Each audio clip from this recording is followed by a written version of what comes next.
நான் கடந்த ஞாயிற்றுக்கிழமை ரகசியங்கள் என்ற தலைப்பிலே செய்தி கொடுக்க ஆரம்பித்தேன்.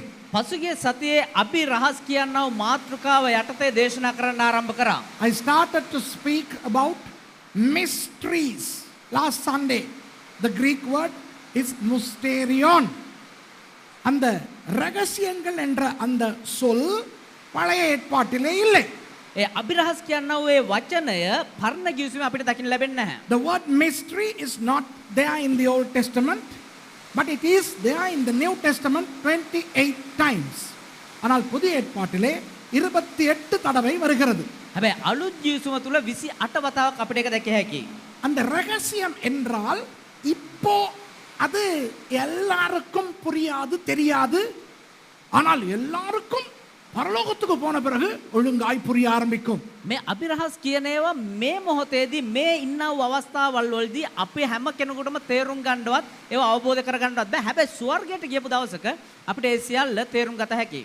Mystery or the secret things of God are not revealed to everybody today. Some people know it to a certain extent, but every one of us, when we make it to heaven, we will know all those secrets. Praise God for that. அதற்காக ஆண்டவருக்கு ஸ்தோத்திரம். එනිසා අපි දෙවියන් වහන්සේට ස්තුති කරමු. அப்போ ரகசியங்களை எந்த அளவுக்கு நம்மால் புரிந்து கொள்ள முடியுமோ அந்த அளவுக்கு மாத்திரமே புரிந்து கொள்ள வேண்டும். එතකොට මේ අභිරහස් කියන ඒවා කොයි තරම් දුරකට අපිට අවබෝධ කරගන්න පුළුවන්ද? ඒ තරම් දුරට අපි ඒ දේ තේරුම් ගත යුතුයි. We need to understand the mysteries only to the extent that we can understand. ஒரு குறிப்பிட்ட அளவு எங்களுக்கு புரிகிறது என்று வைத்துக் கொள்வோமே, අපිට ඊටමත් සාමාන්‍ය ආයුරෙන් ඒක තේරුම් ගන්න පුළුවන් කියලා හිතමුකෝ. அது போதும். ඒක අපිට ඇති. It is sufficient for us to know the extent that we know. அந்த தெரிந்த கொஞ்சத்துக்கு இன்பமாயும் சந்தோஷமாயும் உண்மையுமாய் இருக்க வேண்டும். අපිට තේරුම් ගත හැකි සුළු දෙයට පමණක් අපි සුති කරමින් ප්‍රීතියෙන් සන්තෝෂයෙන් ඒ දේ අපි අල්ලගමු. We need to enjoy, be happy, revel in and be faithful to the extent of the knowledge we have about those mysteries. அதிலே விசேஷமாக இயேசுவானவரும் பவுலடியாரும் யோவான் அடியாரும் இந்த ரகசியங்களை குறித்து புதிய ஏற்பாட்டிலே பேசுகிறார்கள் என்று அன்று சொன்னேன். එදා කිව්ව අලුත් ජීවිසුම තුල විශේෂයෙන්ම යේසුස් වහන්සේත් පවුල් තුමත් ඒ වගේම යොහාන් තුමත් මේ අභිරහස් ගැන කතා කරලා තියෙනවා කියලා. I told you that in the New Testament the Lord Jesus Christ, the Apostle Paul and the Apostle John are the only three people who talk about the mysteries. அதிலே இயேசுவானவர் தேவராஜ்யம் பரலோக ராஜ்யம் என்கின்ற ரகசியத்தை பற்றி பேசினதை அன்று பார்த்து விட்டோம். එතකොට එදා අපි බැලුවා එතනින් යේසුස් ක්‍රිස්තුස් වහන්සේ දේව රාජ්‍ය ස්වර්ග රාජ්‍ය කියන අභිරහස ගැන කතා කරලා තියෙන ආකාරය. We saw last Sunday how Jesus spoke about the mystery of the kingdom of God and the kingdom of heaven. அதுபோல பவுலடியார் காண்பிக்கின்ற ரகசியங்களில் மூன்றை கடந்த ஞாயிற்றுக்கிழமை பார்த்தோம். ඒ වගේම පාවුල් තුමා කතා කරව අභිරහස් තුනක් ගැනත් අපි පසුගිය සතියේ බැලුවා. And we also saw three of the many mysteries that the Apostle Paul talks about. Number one, the blindness of Israel. முதலாவது இஸ்ரவேலர்கள் ஏன் குருடாய் இருக்கிறார்கள்? පළවෙනියට අපි බැලුවා ඊශ්‍රායෙල් වරුන්ගේ අන්ධභාවය ගැන. அதாவது இஸ்ரவேலர்களுக்கு இயேசுவானவர் தான் மேசியா என்று தெரியாது. ඒ කියන්නේ ඊශ්‍රායෙල් වරුන් දන්නේ නැහැ මෙෂියා කියන්නේ නැත්තම් ගැලවුම්කාරය කියන්නේ යේසුස් ක්‍රිස්තුස් වහන්සේ කියන එක. The people of Israel, most of them don't know that Jesus Christ is the Messiah. Why? We don't know. That's the mystery. ஏன்? அது ஒரு ரகசியம். ඇයි කියනවා නම් ඒක එක අභිරහසක්. அடுத்தது கிறிஸ்துவானவர் புறஜாதியாருக்கும் தான் என்கின்ற ரகசியம். ඊළඟ අභිරහස තමයි යේසුස් ක්‍රිස්තුස් වහන්සේ කියන්නේ අන්‍ය ජාතීන්ටත් කියන එක. The second mystery Paul talks about is the mystery that Jesus Christ is also for the Gentiles. Praise God for that mystery, because of that we are in the kingdom of God. அந்த ரகசியத்துக்காக ஆண்டவருக்கு ஸ்தோத்திரம். ஏனென்றால் அதனால் தான் இன்று புறஜாதியாராகிய நாம் தேவனுடைய ராஜ்யத்தில் இருக்கிறோம். ඒ අභිරහස නිසා දෙවියන් වහන්සේ ස්තුති වේවා. ඇයි කියනවා නම් ඒ අභිරහස නිසා තමයි අන්‍ය ජාතීන් වන අපි අද දේව රාජ්‍ය තුල සිටින්නේ. அடுத்தது மூன்றாவது விசுவாசம் என்கின்ற ரகசியம். ඊළඟට කතා කරව අභිරහස තමයි ඇදහිල්ල කියනවා ඒ අභිරහස. The third mystery is the mystery of faith. We saw that faith is mysterious. விசுவாசம் என்பது ஒரு ரகசியமானது என்று நான் உங்களுக்கு சொல்லிக் கொடுத்தேன். ඇදහිල්ල කියන්නේ ඒක අභිරහස් දෙයක් කියන එකක් බැලුවා. அது ஒரு ரகசியமான இன்பம். එතකොට ඒක අභිරහස් වූ එක ප්‍රීතියක්. அது ஒரு ரகசியமான ஆசீர்வாதம். ඒක ඊට අභිරහස් වූ ආශිර්වාදයක්. அதனால் தான் நமக்கு விசுவாசிகள் என்று பெயர். ඒ නිසා තමයි අපිට ඇදහිලිවන්තයෝ කියන නම. Faith is a secret joy. It's a secret success. It's a secret blessing. Today, I'm going to show you the fourth mystery that the Apostle Paul talks about. பவுலடியார் காண்பிக்கின்ற நான்காவது ரகசியத்தை இன்று நான் உங்களுக்கு காட்டப் போகிறேன். පවුල් තුමා පෙන්වන හතරවෙනි අභිරහස ගැන තමයි දැන් පෙන්වන්න යන්නේ. சுவிசேஷம் என்கின்ற ரகசியம். සුභාරංචිය කියනවා ඒ අභිරහස. The mystery of the gospel. Turn with me to Romans chapter 16 and read verse 25.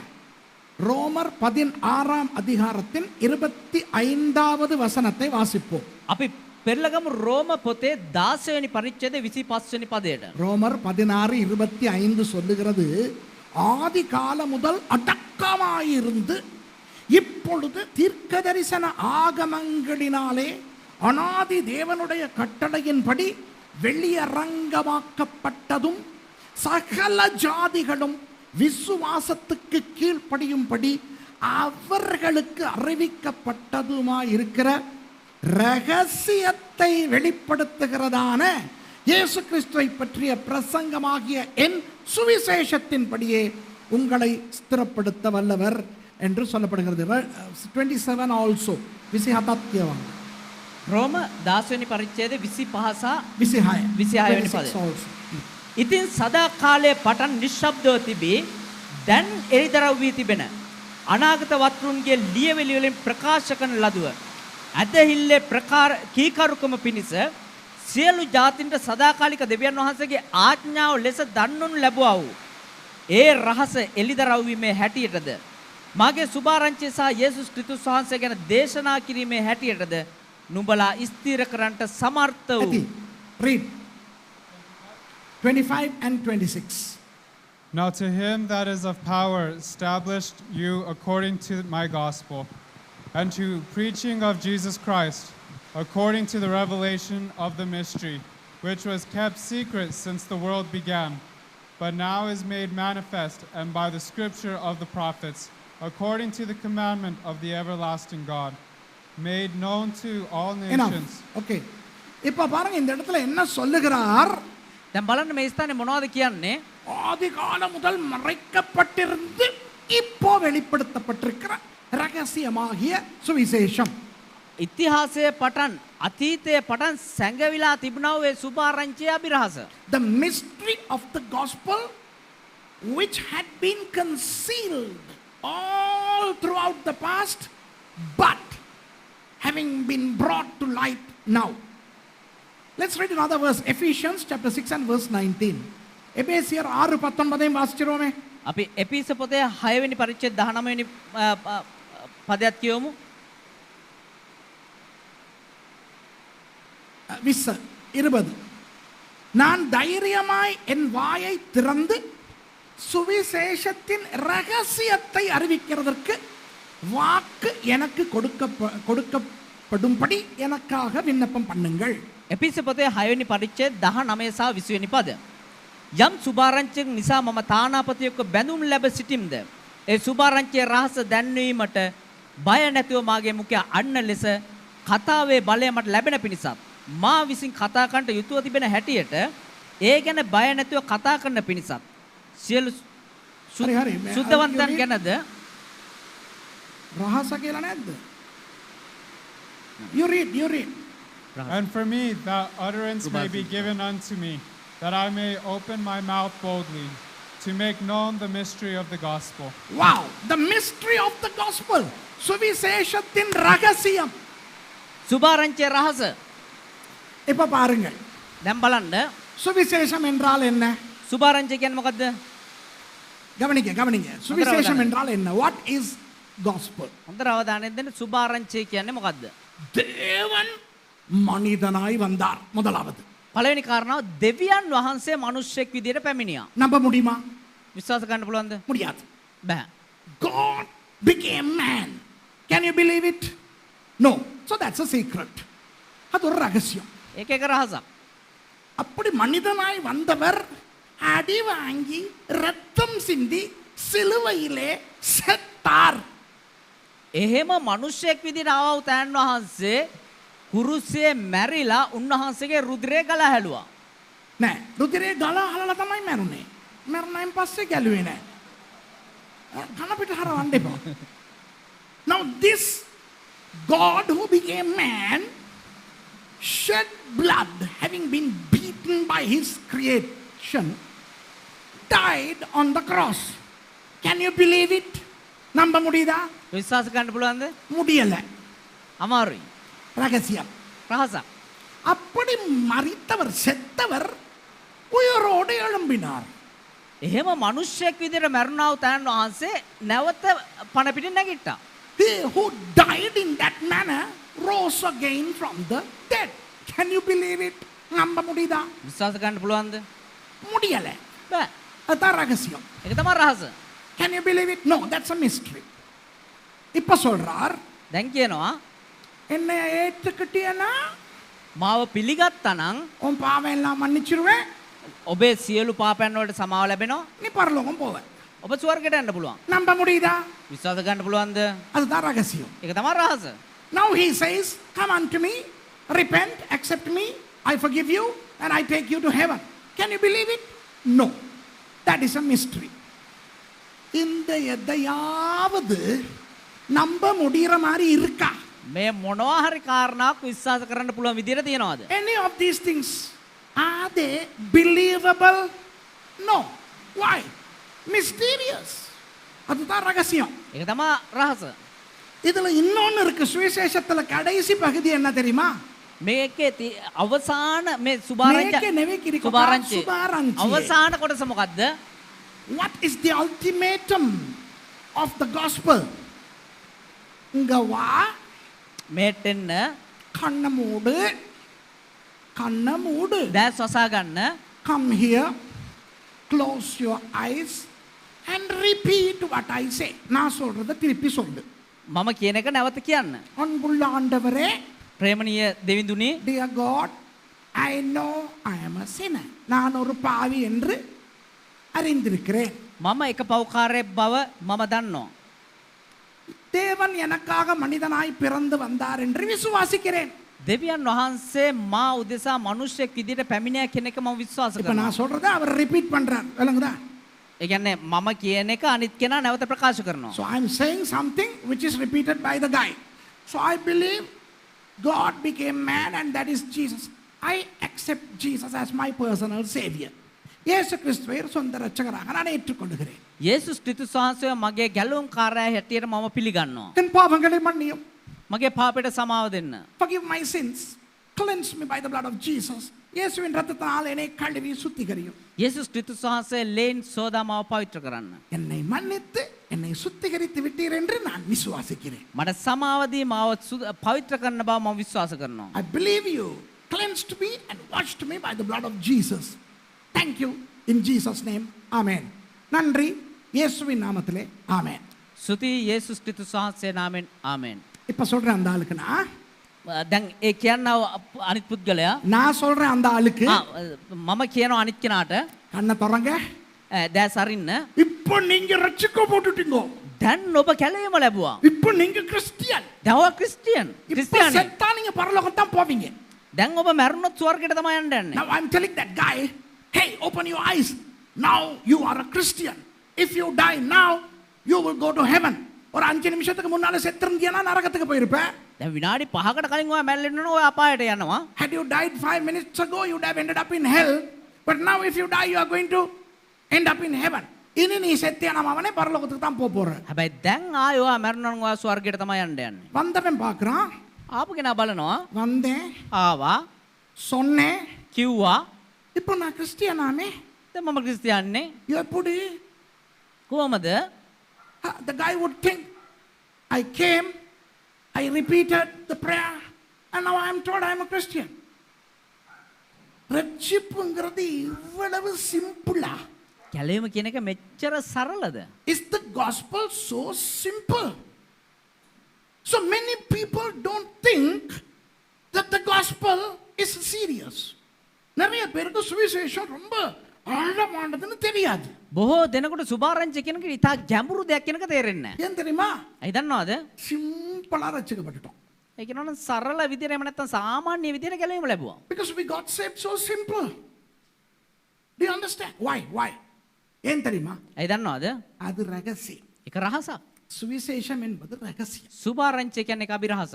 அவ்வளவு சீக்கிரத்தில் ஒரு பாவி பரிசுத்தவானாக மாறுவது என்பது ஒரு ரகசியம். එච්චර ඉක්මනට එක පෞකාරයෙක් මේ ශුද්ධ වෙනවා කියන එක ඒක රහසක්. It is a mystery that a dirt sinner becomes a saint in that jiffy. Just after one small prayer.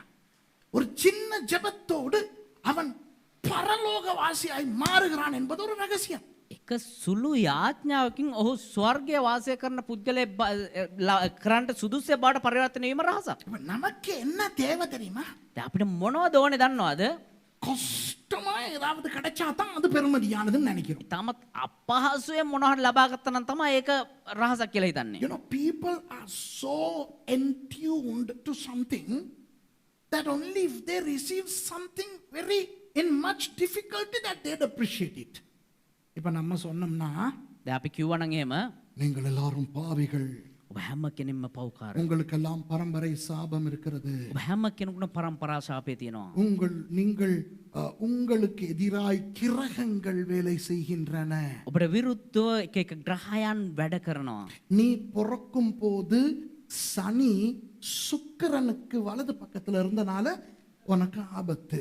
ඔබ ඉපදෙනකොට සනි එනහුරා හෙනහුරා මොකා හරි ළඟ හෙනහුරා සිකුරු ළඟ හිටියා. හඳහන් බලලා නැද්ද ඔයා? යා නන්න සිකුරු ගාව ගිහිල්ලා හිටියා. You know, if we are told you are sinners, you are in a curse, right? That at the time you were born, Saturn was next door to Neptune. That's bad for you. So you got to do certain things to get out of that curse. அந்த சாபத்திலிருந்து பரிகாரம் தேடுறதுக்கு நீங்க இப்படி செய்யணும். ඒ ශාපේ ඉඳලා ඔබ නිදහස ලබන්න නම් ඔබ මෙහෙම කළ යුතුයි. வார ஞாயிற்றுக்கிழமை காலையில 3:21க்கு எழும்பணும். එන ඉරුද්දින ඔබ අලුයම 3:21ට අවදි විය යුතුයි. You got to wake up at 3:21 a.m. next Sunday. அப்படியே போயிட்டு குளிர்ந்த தண்ணீர் அப்படி உடுப்போட உடம்புல ஊத்திக்கிறணும். එහෙමම ගිහිල්ලා ඒ වස්ත්‍ර පිටින්ම ඔබ ඒ සීතල වතුරෙන් ස්නානය කළ යුතුයි. Then you should go and pour cold water onto yourself with the night dress that you are wearing. Shouldn't change that dress. After you wet yourself, do not dry yourself with a towel or a hair dryer. அப்படி தண்ணிய குளிர்ந்த தண்ணிய ஊத்திக்கிட்ட பிறகு hair ட்ரையரோ டவலோ பயன்படுத்தி தொடச்சிராத. එහෙම ඒ සීතල වතුරෙන් ස්නානය කරාට පසු ඔබ හෙයාර් ඩ්‍රයර් එක හෝ ඔබ තුවාලය පාවිච්චි කරලා ඔබ ඔබේ ශරීරය වියලා නොගත යුතුයි. 3:33க்குள்ள நீ அத முடிச்சு 3:23 වෙද්දී 33 වෙද්දී ඔබ ඒ සියල්ල අවසන් කළ යුතුයි. At 3:33 you should finish and start walking towards the church barefoot with the wet clothes. அப்படியே ஈரத் துணியோட வெறும் காலால நீ சர்ச்சை நோக்கி நடந்து வரணும். එහෙම්මම ඔබ ඒ සීතල ඇඳුම් සමග ඒ තෙත් බරිත ඇඳුම් සමග ඔබ පාදයට කිසිවක් නැතුව ඔබ සභාවට පැමිණිය යුතුයි. கீழே பார்த்துக்கிட்டே நடந்து வரணும். வெடன்னு நடுங்கிட்டு இருக்கும். ඔබ එහෙම්ම බලාගෙන පැමිණිය යුතුයි. ඔබ වෙවුලමින් පැමිණිය යුතුයි. You would be shivering in cold, but you should, walk like this. Do not lift your head up.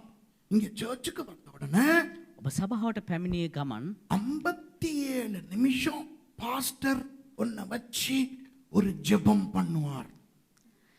ඔබ සභාවට පැමිණියාට පසුව විනාඩි 57ක් ඔබේ දේවගැතිවරයා ඔබට යාඥා කරයි. After you arrive at the church, the pastor would spend 57 minutes prayer for you. அந்த ஜெபத்துக்கு நீ கொண்டு வர வேண்டிய பொருட்கள் இந்த பொருட்கள் கையில தட்டுல தூக்கிட்டு வரணும்.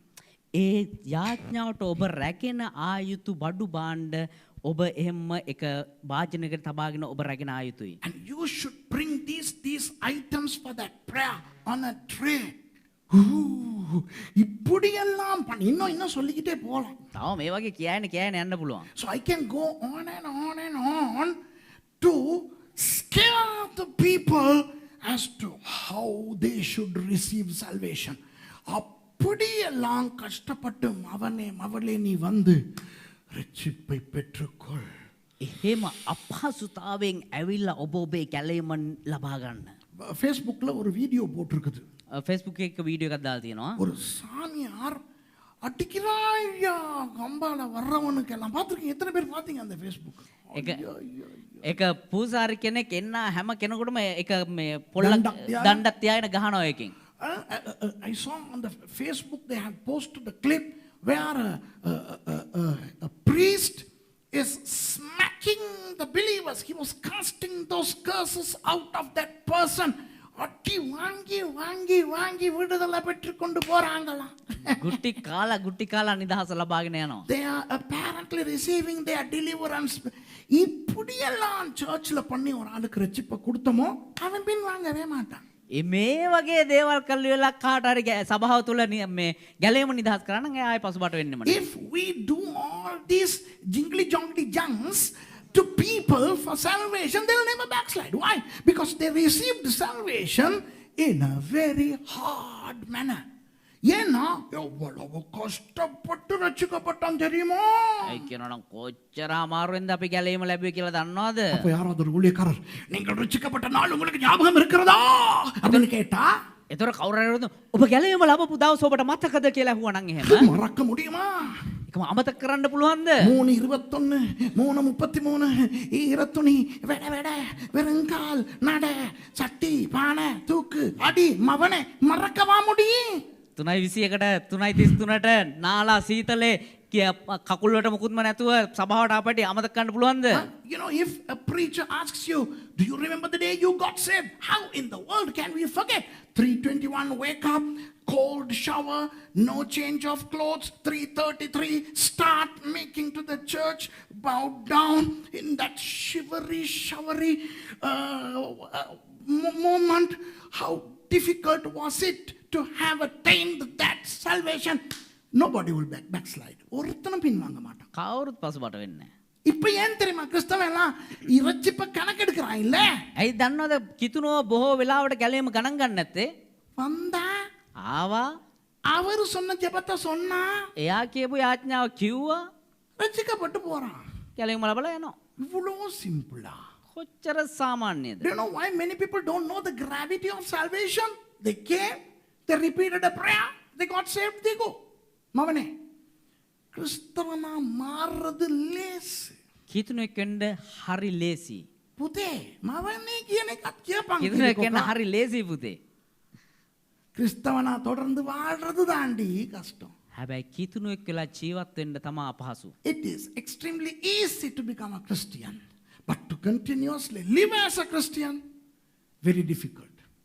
But to other religions, changing your religion to another religion is difficult, but living in that religion is easy. வேறு மதங்கள் உங்களுக்கு தெரிந்த மதங்களை கற்பனை பண்ணி கொள்ளுங்கள். ඔබ දන්නවා අනිත් ආගම් ගැන මෙනෙහි කරලා බලන්න. அந்த மதங்களுக்கு மாறுவது கஷ்டம். ඒ ආගමට හැරෙන්න අමාරුයි. ஆனால் அதிலே தொடர்ந்து வாழ்வது ரொம்ப லேசு. හැබැයි ඒකේ දිගටම ජීවත් වෙන්න ලේසි. அப்போ இந்த ஏன் எப்படி அவ்வளவு சீக்கிரம் ரட்சிக்கப்பட்டீர்கள்? ඇයි එහෙනම් මේ ඉතා ඉක්මනින් මෙහෙම ගැලවීම ලබන්නේ? How did you get saved so quickly? I'll tell you why. ஏன் தெரியுமா? ඇයි දන්නවද? அவ்வளவு வேதனை, அவ்வளவு அடி ஊதை, ரத்தம் சிந்துறது, தண்டனை, கிண்டனை எல்லாவற்றையும் இயேசுவானவர் நமக்காக பெற்றுக்கொண்டு விட்டபடியினால் ඒ සියලු අපහසුතාවයන් අපහස වේදනා ගුටි බැට ලේස් වැගිරීම් ඒ සියල්ල යේසුස් ක්‍රිස්තුස් වහන්සේ දරා ගත්තා. Our Lord Jesus Christ endured all the pain, difficulties and the hardships in receiving the punishment and the the death, the gruesome punishment for sin. And he is offering us the salvation so simply. ரொம்ப இலகுவாக நமக்கு சுவிசேஷம் வருகிறது. ඉතාමත් පහසුයි අපිට ගැලවීම නිදහස් කරගන්න. இதனால் தான் அன்பானவர்களே சுவிசேஷம் என்பது ஒரு ரகசியம். இப்ப புரியுதா உங்களுக்கு? මේ නිසා තමා ප්‍රේමවන්තයනි ගැලවීම කියන එක ඉතා අභිරහසක් වෙන්නේ. That is why the salvation is mysterious. But praise God for that mysterious salvation which we have been blessed with.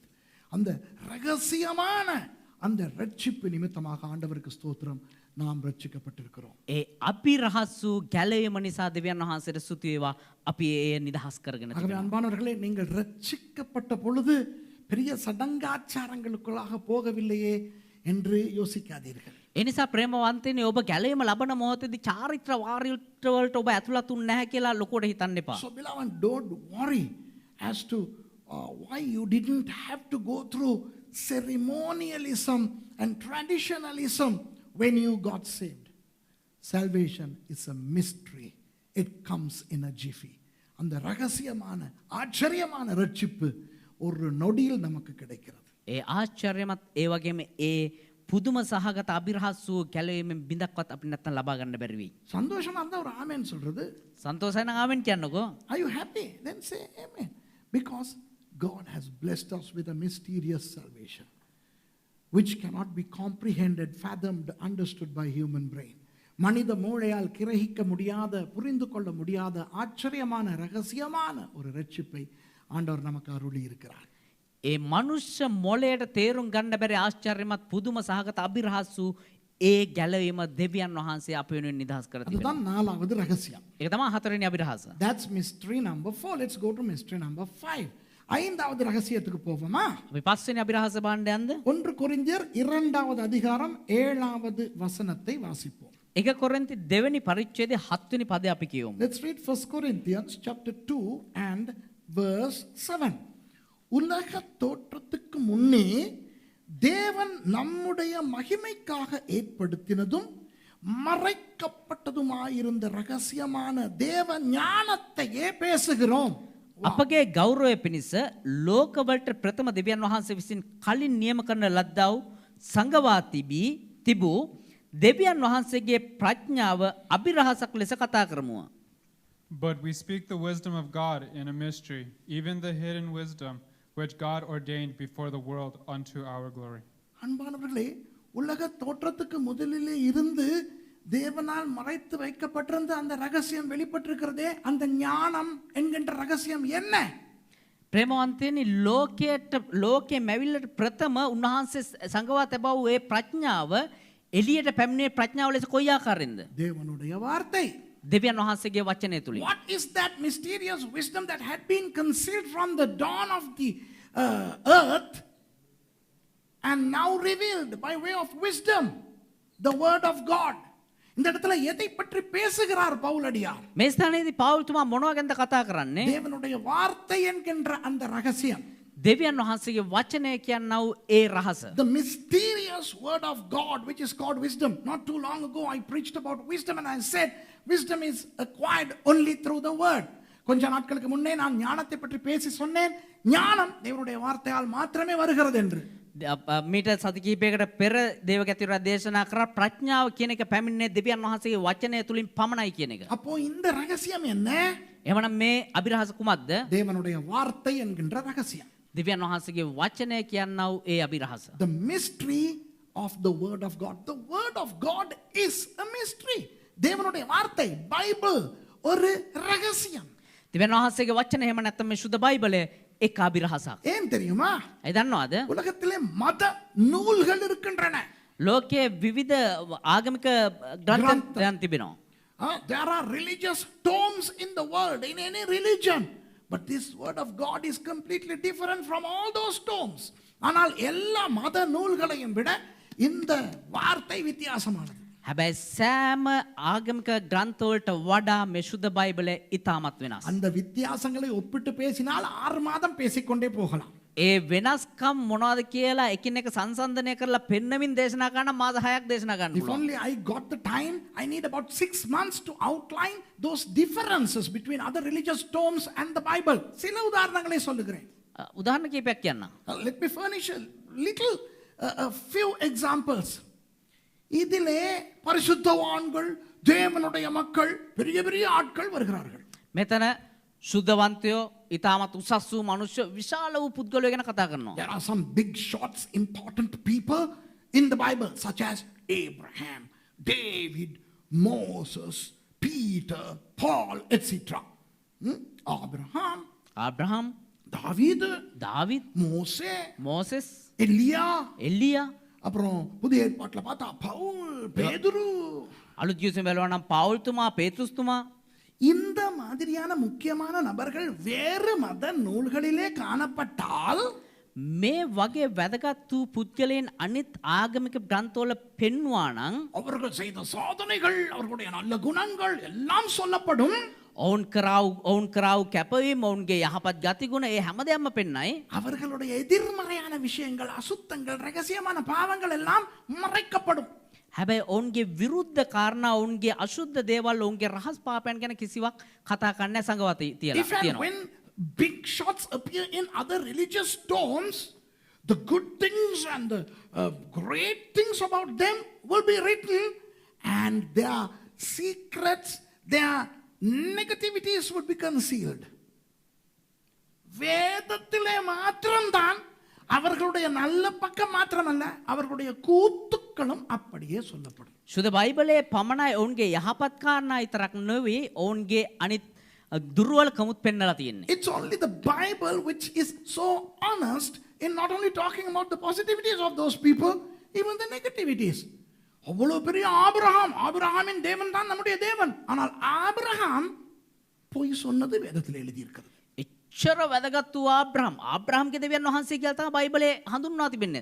ඒ ආබ්‍රහම් කිව්වා බොරුව බයිබලයේ ලියලා තියෙනවා. தன் மனைவியை விட்டுவிட்டு வேலைக்காரியோட சயனித்தது வேதத்தில் எழுதியிருக்கிறது. තමුන්ගේ බිරින්දගෙන් වෙන් වෙලා තමුන්ගේ වැඩ බිරින්ද වෙන්නේ නැහැ. අතහැරදම් නෑ නෑ යාවත් සයිඩ් එකේ තියාගන්න. නාදප්පා. ගෑණි ඉන්නකොටම වැඩකාරීත් එක්ක බුදිය ගත්තේවත් ලියලා තියෙනවා. මේකයි මං කිව්වේ කිරිකොකා. Abraham, God is the God of Abraham. Our God, the God of the Bible, is God of Abraham. So while talking about the good things about Abraham, the Bible also says that Abraham lied and he slept with a maid when he had a wife. David, එච්චර වැදගත් වූ தாவீதின் குமாரன் தான் இயேசு கிறிஸ்து. දාවිද්ගේ පුත්‍රයා තමයි යේසුස් ක්‍රිස්තුස් වහන්සේ. தாவீது பத்சேபாவோட படுத்தாரு, பத்சேபாவோட புருஷன் உரியாவை கொன்னாருங்கிறதெல்லாம் பைபிள்ல அப்படியே எழுதியிருக்கு. හැබැයි දාවිද් බැත්සෙබා සමග සයනය කරා බැත්සෙබාගේ ස්වාමි පුරුෂයාව මැරුවා කියන එක සඳහන් වෙනවා. The big shot David, Jesus is called the son of David. The Bible talks about the great feats of David, but also it says David slept with Bathsheba and murdered Bathsheba's husband. Flipping neck. புரியுதா உங்களுக்கு? අපිට තේරෙනවද? பெரிய மோசே, அவர்தான் வேதத்தை எழுதினவர் முதல். වැදගත් වූ මෝසෙස් එයා තමයි පළමු කොට සුද්ධ Bible ලිව්වේ. Moses, the first person to write the Bible. And he went behind an African woman, an Ethiopian woman, the Bible says. அவர் எத்தியோப்பிய காரியை பார்த்து அந்த கிழட்டு வயசுல அவ பின்னால போயிட்டாராம். ඔව් ඒ නාගේ වයසේ මේ ඉතියෝපියන් ඉස්ටේ පස්සේ ගියා. பேச வேண்டிய பர்வதத்துக்கு கம்பால டார்னு அடிச்சிட்டார். කතා කරන්න ඕනේ මේ පර්වතයේ ටාංගල ගහලා දැම්මා. And to a rock that he was supposed to speak, he smote and he was punished. God said, "You're not going in there. Out." ஆண்டவர் அவரை தண்டிச்சாராம். அந்த தேசத்துக்குள்ள உன்னை கொண்டு போக மாட்டேன், வெளியே போடா. දෙවෙනි අවසරට දඬුවම් කරවලු අර දේශයට මම නුඹ පොරොන්දු දේශයට නුඹ ගෙනියන්නේ එළියට බලයන් කිව්වලු. பெரிய அப்போஸ்தலர்கள் பேதுரு, பவுல். ඉතාමත් වැදගත් වූ ඒ අපෝස්තලරු පේත්‍රුස් පවුල්. The great apostles, the apostle Peter and the apostle Paul, they quarreled about circumcision. They argued. அந்த ரெண்டு பேரும் வாய் அடிச்சு சண்டை பிடிச்சது, அதுவும் விருத்த சேதன சம்பந்தமா ரெண்டு பேரும் திட்டிக்கிட்டாங்க, சண்டை பிடிச்சிக்கிட்டாங்கன்ட்டு பைபிள் சொல்லுது. ඒ දෙන්න විවාද කරගත්තා, රණ්ඩු කරා මේ චර්මච්ඡේදය පිළිබඳව කියන එක බයිබලයේ සඳහන් වෙනවා. பவுலை ஊழியத்துக்கு கொண்டு வந்த பர்னபா, පවුල් තුමාව සේවයට ගෙනාවේ බර්නබස්. பர்னபா விட்டு அக்கா மகன் மாக்க கூட்டிக்கிட்டு போகணும்ட்டு பர்னபா சொல்றாரா, பவுல் வேணாங்கிறாரா, ரெண்டு பேரும் சண்டை பிடிச்சிட்டு பிரிஞ்சிட்டாங்களாம். பைபிள் சொல்லுது. බර්නබස්ගේ අක්කගේ පුතා වන මාක්ව සේවයට ගෙනියන්න ඕන කියලා පවුල් කියනවා නෑ එපා කියලා ඒ දෙන්න රණ්ඩු වෙලා ඒ දෙන්න වෙන් වෙලා ගියා. මම ඒක දැනගෙන හිටියේ නෑ. ඇත්තටම මම දැනගෙන thank you Pastor Mahesh. මෙච්චර කල් මං හිතේ මගේ බයිබලේ ලියලා තියෙන්නේ වැරදි විදියට. ඒකේ තියෙන්නේ බර්නබා තමයිලු කිව්වේ මගේ අක්කගේ පුතාව ගෙනියන්න ඕන කියලා. පවුල් කිව්වේ නෑ. බර්නබස් කියනවා මගේ අක්කගේ පුතාව ගෙනියන්න ඕන කියලා. කවුද? යොහන් මාක්. පවුල් කියනවා බෑ ඔයි කියලා. අන්න පවුල්ව සේවයට ගෙනාවු බර්නබස් එක්ක මෙයා අරගෙන එදල්ල වෙන් වෙනවා කියලා බයිබලේ කියලා තියෙනවා. දැන් තේරෙනවද? ඒ මගේ බයිබලේ. Nervous. You know, Barnabas wanted to take in their second missionary journey, Barnabas' sister's son, John Mark. Paul said, no. That fellow deserted us earlier. I'm not taking him. So they quarreled and they separated. And that's written in the Bible. My gosh, the Bible is so faithful. Why it's so mysterious? வேதம் இவ்வளவு உண்மையாய் நேர்மையாய் இருப்பதற்கு காரணம் அது ஒரு ரகசியமான புத்தகம். බයිබලේ මෙතරම් සැබෑවටත් ඒ වගේම අවංකවත් තියෙන්න හේතුව ඒකේ අභිරහසන් නිසා.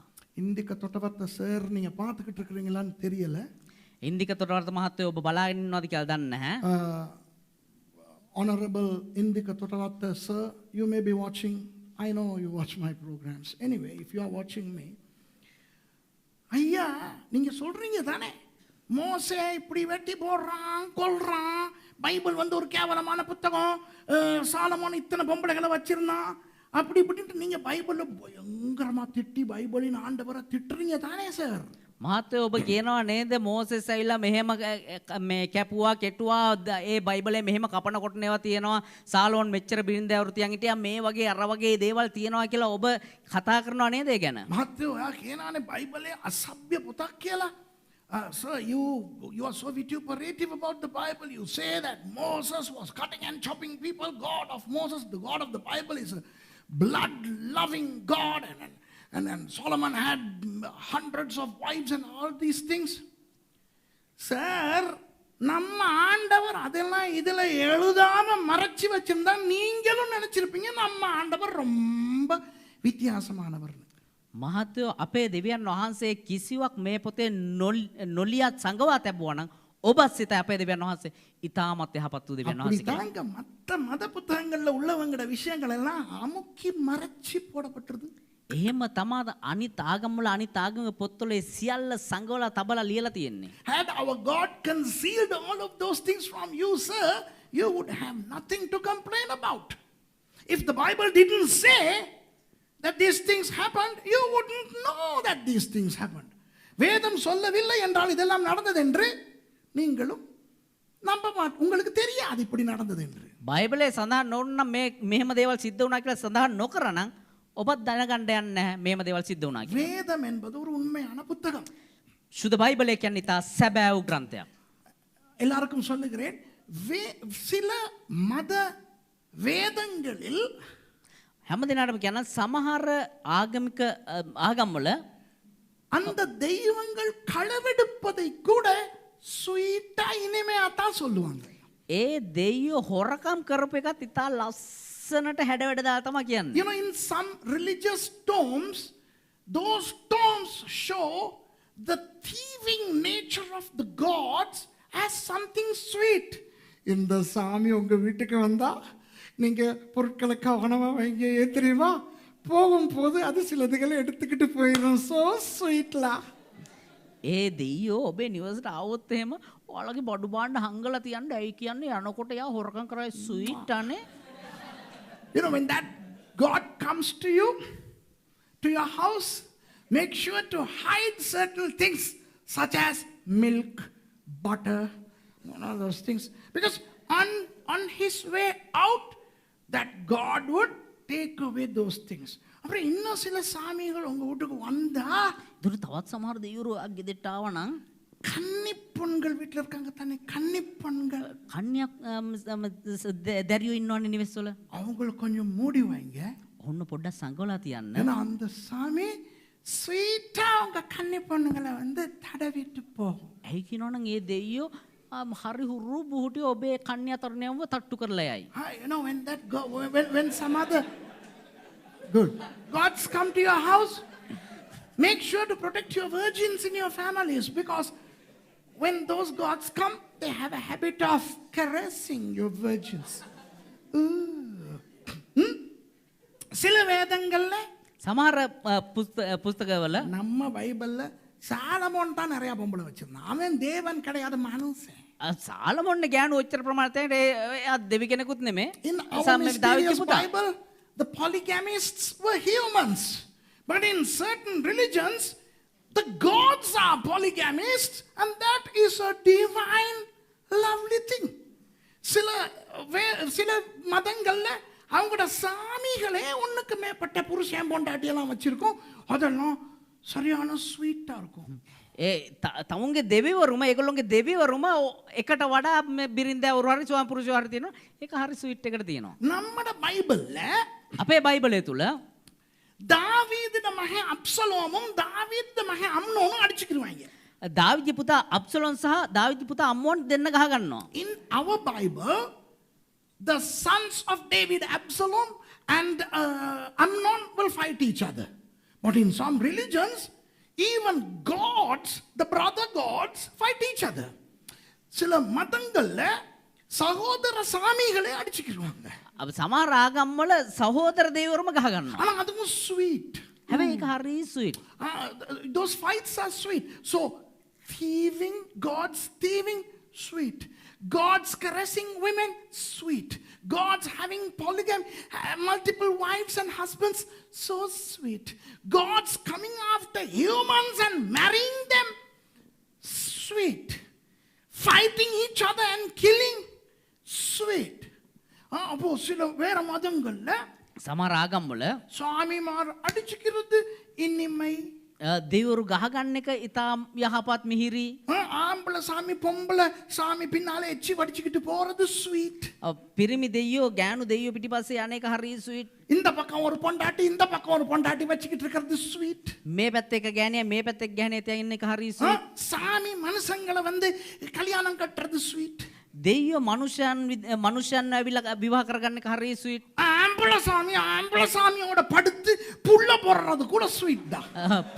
පිරිමි දෙයියෝ තව පිරිමි දෙයියෙක් එක්ක නිදාගෙන ඉල්ලා දරුවෝ බිහි කරන එකත් හරි sweet. Hey, male gods sleeping with male gods and having male children, it is also sweet.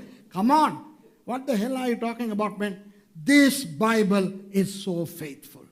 என்ன ஐயா பேசுறீங்க நம்மட பைபிளை பத்தி? இந்த பைபிள் பொய் சொல்லாது. இது என்ன ரகசியம் என்றால் உண்மையான புத்தகம். මොනවද මේ අපේ බයිබල ගැන කියන්නේ? මේ බයිබල ඇවිල්ලා සැබෑ උදයක් මේක බොරු කියන්නේ නැති පොතක්. ஆமென்.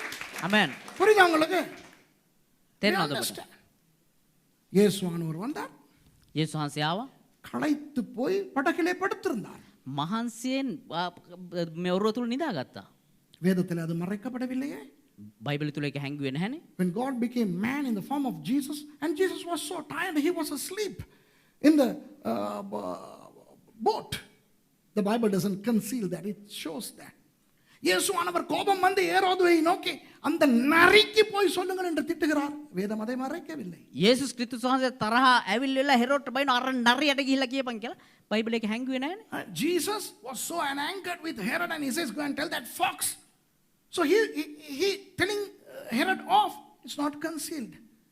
தன்னுடைய சீஷனை பார்த்து அப்பல போ சாத்தானேங்கறார் இயேசுவானவர். அது அப்படியே எழுதப்பட்டிருக்கிறது. තමුන්ගේම ගෝලයා බල්ලා අහකට පැලලා යක්ෂයා කියලා කියනවා. ඒක හැංගුවේ නැහැ බයිබලේ තුල. Get thee behind me, Satan, says Jesus to one of his important disciples. And that is not concealed in the Bible. புரியுதா உங்களுக்கு? இயேசுவினுடைய சீஷன் இயேசுவை தெரியாதுன்னு சத்தியம் பண்ணி சபிக்கிறான். மறைக்கவில்லை. යේසුස් ක්‍රිස්තුස් වහන්සේගේම ගෝලයා උන්වහන්සේ අඳුරන්නේ නැහැ කියලා මේ සත්‍යයි කියලා පොරොන්දු මේ දිවුරනවා. හැබැයි බයිබලය තුල ඒක හැංගුවේ නැහැ. A close disciple of Jesus denies knowing Jesus and he swears. That's not concealed in the Bible. Oh my gosh, this Bible is so mysterious, amazing. இது ஒரு ரகசியமான ஒரு ஞானம். මේක ඊට අභිරහසු ප්‍රඥාව. அப்ப இன்றைக்கு என்ன பார்க்கிறோம்? දැන් අද අපි මොනවද බැලුවේ? சுவிசேஷம் என்பது ஒரு ரகசியம். සුභාරංචි කියන එක අභිරහසක්. தேவனுடைய வார்த்தை என்பது ரகசியம். දෙවියන් වහන්සේගේ වචනය කියන්නේ එක අභිරහසක්. Gospel is a mystery and the word of God is a mystery. So we all will not understand these mysteries completely until we go to heaven. நாம் எல்லாரும் பரலோகத்துக்கு போகும் வரை இந்த ரகசியங்களின் ஆழங்களை முழுமையாய் புரிந்து கொள்ள முடியாது. අපි හැම කෙනෙක්ම ස්වර්ග රාජ්‍යයට යන තෙක් මේ අභිරහස් වල සම්පූර්ණ ඒ ගැඹුරුභාවය අපි කාටවත් අවබෝධ කරගන්න බෑ. ஆறாவது ரகசியத்தை பார்ப்போம். හයවෙනි අභිරහස බලමු. 1 தீமோத்தேயு 3:16. 1 තිමෝති 3:16. 16. The sixth mystery is found in 1 Timothy chapter 3:16. 1 Timothy chapter 3:16. 1 தீமோத்தேயு 3:16. அன்றியும் தேவ பக்திக்குரிய ரகசியமானது யாவரும் ஒப்புக்கொள்ளுகிறபடியே மகா மேன்மை உள்ளது. தேவன் மாம்சத்திலே வெளிப்பட்டார், ஆவியிலே நீதி உள்ளவர் என்று விளங்கப்பட்டார், தேவ தூதர்களால் காணப்பட்டார், புறஜாதிகளிடத்தில் பிரசங்கிக்கப்பட்டார், உலகத்திலே விசுவாசிக்கப்பட்டார், மகிமையிலே ஏறெடுத்துக் கொள்ளப்பட்டார். 1 තිමෝති 3 වෙනි පරිච්ඡේදයේ 16 වෙනි පදය දේව භක්තිය රහසද නිසකවම මහත්ය. උන්වහන්සේ මාංශය ප්‍රකාශ වූසේක, ආත්මයේ ධර්මිෂ්ඨව ඔප්පු වූසේක, දූතයන්ට පෙන්වුසේක, අන්‍ය ජාතින් අතරේ ප්‍රකාශ කරනු ලැබූසේක, ලෝකේ අදහන ලැබූසේක, තේජසට ඔසවා ගනු ලැබූසේක. And without controversy, great is the mystery of godliness. God was manifest in the flesh, justified in the spirit, seen of angels, preached unto the Gentiles, believed on in the world, received up into glory. இங்க பாருங்க, இதை நீங்கள் புரிந்து கொண்டே ஆக வேண்டும். கவனமாய் செய்து கொடுங்கள். මේක ඔබ තේරුම් ගත යුතුයි. ඉතා අවධානයෙන් අහසාගෙන ඉන්න. In order for you to understand this, please listen to this very, very carefully. What is godliness by definition? தேவ பக்தி என்றால் என்ன? දේව භක්තිය කියන්නේ මොකක්ද? தேவன் மேல் நமக்கு இருக்கின்ற ஐக்கியம். දෙවියන් වහන්සේ සමග අපිට තිබෙනා වූ එක්සත් භාවය. It's our closeness with God. உங்களுக்கு தெரியுமா, கிறிஸ்தவத்தில் மாத்திரம்தான் தேவனோடு ஒரு மனிதன் அவ்வளவு நெருக்கமாய் இருக்க முடியும். කිතුනුව විතරයි තමුගේ දෙවියන් එක්ක එතරම් එක්සිත්ව සමීපව සිටින්නේ. Only Christians are able to come so close to God. Even the Old Testament saints had to go looking for the presence of God, either to the tabernacle or to a mountain or to the temple. இப்போ பழைய ஏற்பாட்டு இஸ்ரவேலர்கள் கூட தேவனை தேடி போக வேண்டும். දැන් පරණ ගිවිසුමේ අපිට දකින්න පුළුවන් පරණ ගිවිසුමේ ඒ යුද ඉස්රායෙල් වරුන්ට දෙවියන් වහන්සේ සොයාගෙන යා යුතුයි. அவர்கள் ஒன்று கூட ஆசரிப்பு கூடாரத்துக்கு போக வேண்டும். එක්කවුන් කූඩාර මණ්ඩපයට යා යුතුයි. தேவாலயத்துக்கு போக வேண்டும். එහෙම නැත්නම් දේව මාලිගාවට යා යුතුයි. அல்லது தேவ பிரசன்னம் இறங்குகிற ஒரு மலைக்கு, ஒரே போன்ற ஒரு மலைக்கு போக வேண்டும். එහෙම නැත්නම් හෙරෙබ් වගේ දෙවියන් වහන්සේගේ අභිමුඛයේ බසින එක කන්දකට යා යුතුයි. ஆனால் புதிய ஏற்பாட்டில் கிறிஸ்தவர்கள் தேவனை தேடி எங்கும் போக தேவையில்லை. தேவன் அவர்களுக்குள்ளே வாழுகிறார். හැබැයි අලුත් ජීවිසුම තුල දෙවියන් වහන්සේව සොයාගෙන කොහෙටවත් යා යුතු නැහැ. දෙවියන් වහන්සේ ඔවුන් තුල වැඩ වාසය කරනවා. Hallelujah. In the New Testament, we Christians do not need to go looking for God. God lives in us. The Bible says our body, as dirty as it is the temple of the Holy Spirit. நமது சரீரம் இருக்கிறதே, අපේ ශරීරයන් තුල நம்முடைய சரீரம் இருக்கிறதே, අපේ ශරීරය තියෙනව නේද? நம்முடைய சரீரம் எவ்வளவு கேவலமான அசுத்தங்கள் நிறைந்தது என்று நமக்கு தானே தெரியும். අපේ ශරීරයන් කොතරම් අශුද්ධ අප්‍රිය ජනකද කියන එක අපිනේ දන්නේ. சும்மா இப்படி கையை தூக்கி இப்படி மூக்க இங்க கொண்டு போயிட்டு மோந்து பாருங்களேன். නිකම් මෙහෙම අත උස්සලා නහය ගෙනිහිලා බලන්න මේ හරියට. Raise your hand and try to sniff your underarm, then you'll know how stinky you are. நீங்க எவ்வளவு நாத்தம் பிடிச்சவங்கன்னு உங்களுக்கு தெரியும். එතකොට ඔබ කොතරම් ගඳ ගහන කෙනෙක්ද කියලා ඔබට තේරෙයි. இப்படி கையை வச்சுட்டு ஹான்னு ஊதிட்டு மோந்து பாருங்களேன், வாய் எவ்வளவு நாறுதுன்னு அப்பதான் தெரியும். මෙහෙම අත් දෙක තියලා කියලා පිඹිලා බලන්න, එතකොට තේරෙයි කට කොච්චර ගඳද කියලා. Do this and blow, exhale to your hands and try to breathe that again. I mean, you will die. You will die of that stink. சில பேருடைய வாய் நாத்தத்துல செத்தே போகும். සමහරුන්ගේ කටේ ගඳට මැරිලා යනවා. இவ்வளவு தேவனா எவ்வளவு பரிசுத்தமான இடத்துல வாழணும். දෙවියෙක් නම් ඉතාමත් සුද්ධ වූ තැනක තමයි ජීවත් වෙ යුත්තේ. How clean and holy the temple of God should be. Look at the Bible in the Old Testament. How the Holy of Holy was. My goodness. வேதத்தை பழைய ஏற்பாட்டிலே பாருங்கள், அந்த மகாபரிசுத்த ஸ்தலம் எப்படி இருந்திருக்க வேண்டும் யோசிங்க. සුද බයිබලේ පරණ ගිවිසුම තුල බලන්න ඒ අතිශුද්ධ ස්ථානය කොච්චර සුද්ධව තිබුණාද කියලා. ஆனால் தேவ பக்தி என்ன செய்திருக்கிறது? හැබැයි දේව භක්තිය මොනවද කරලා තියෙන්නේ? நம்மை ஆண்டவரோடு எவ்வளவு நெருக்கமாக்கி இருக்கிறது. අපි කොයිතරම් දුරට දෙවියන් වහන්සේත් එක්ක එක්සිට් කර තිබෙනවද කියනවා නම් அந்த தேவன் இந்த நாட்ட சரீரத்தை ஆலயமாக வைத்துக்கொண்டு இங்கே வாழுகிறார். ඒ දෙවියන් වහන්සේ අපේ ශරීර උන්වහන්සේගේ මාලිගාව කරගෙන අපි තුල වාසය කරනවා. මගේ දෙයියනේ.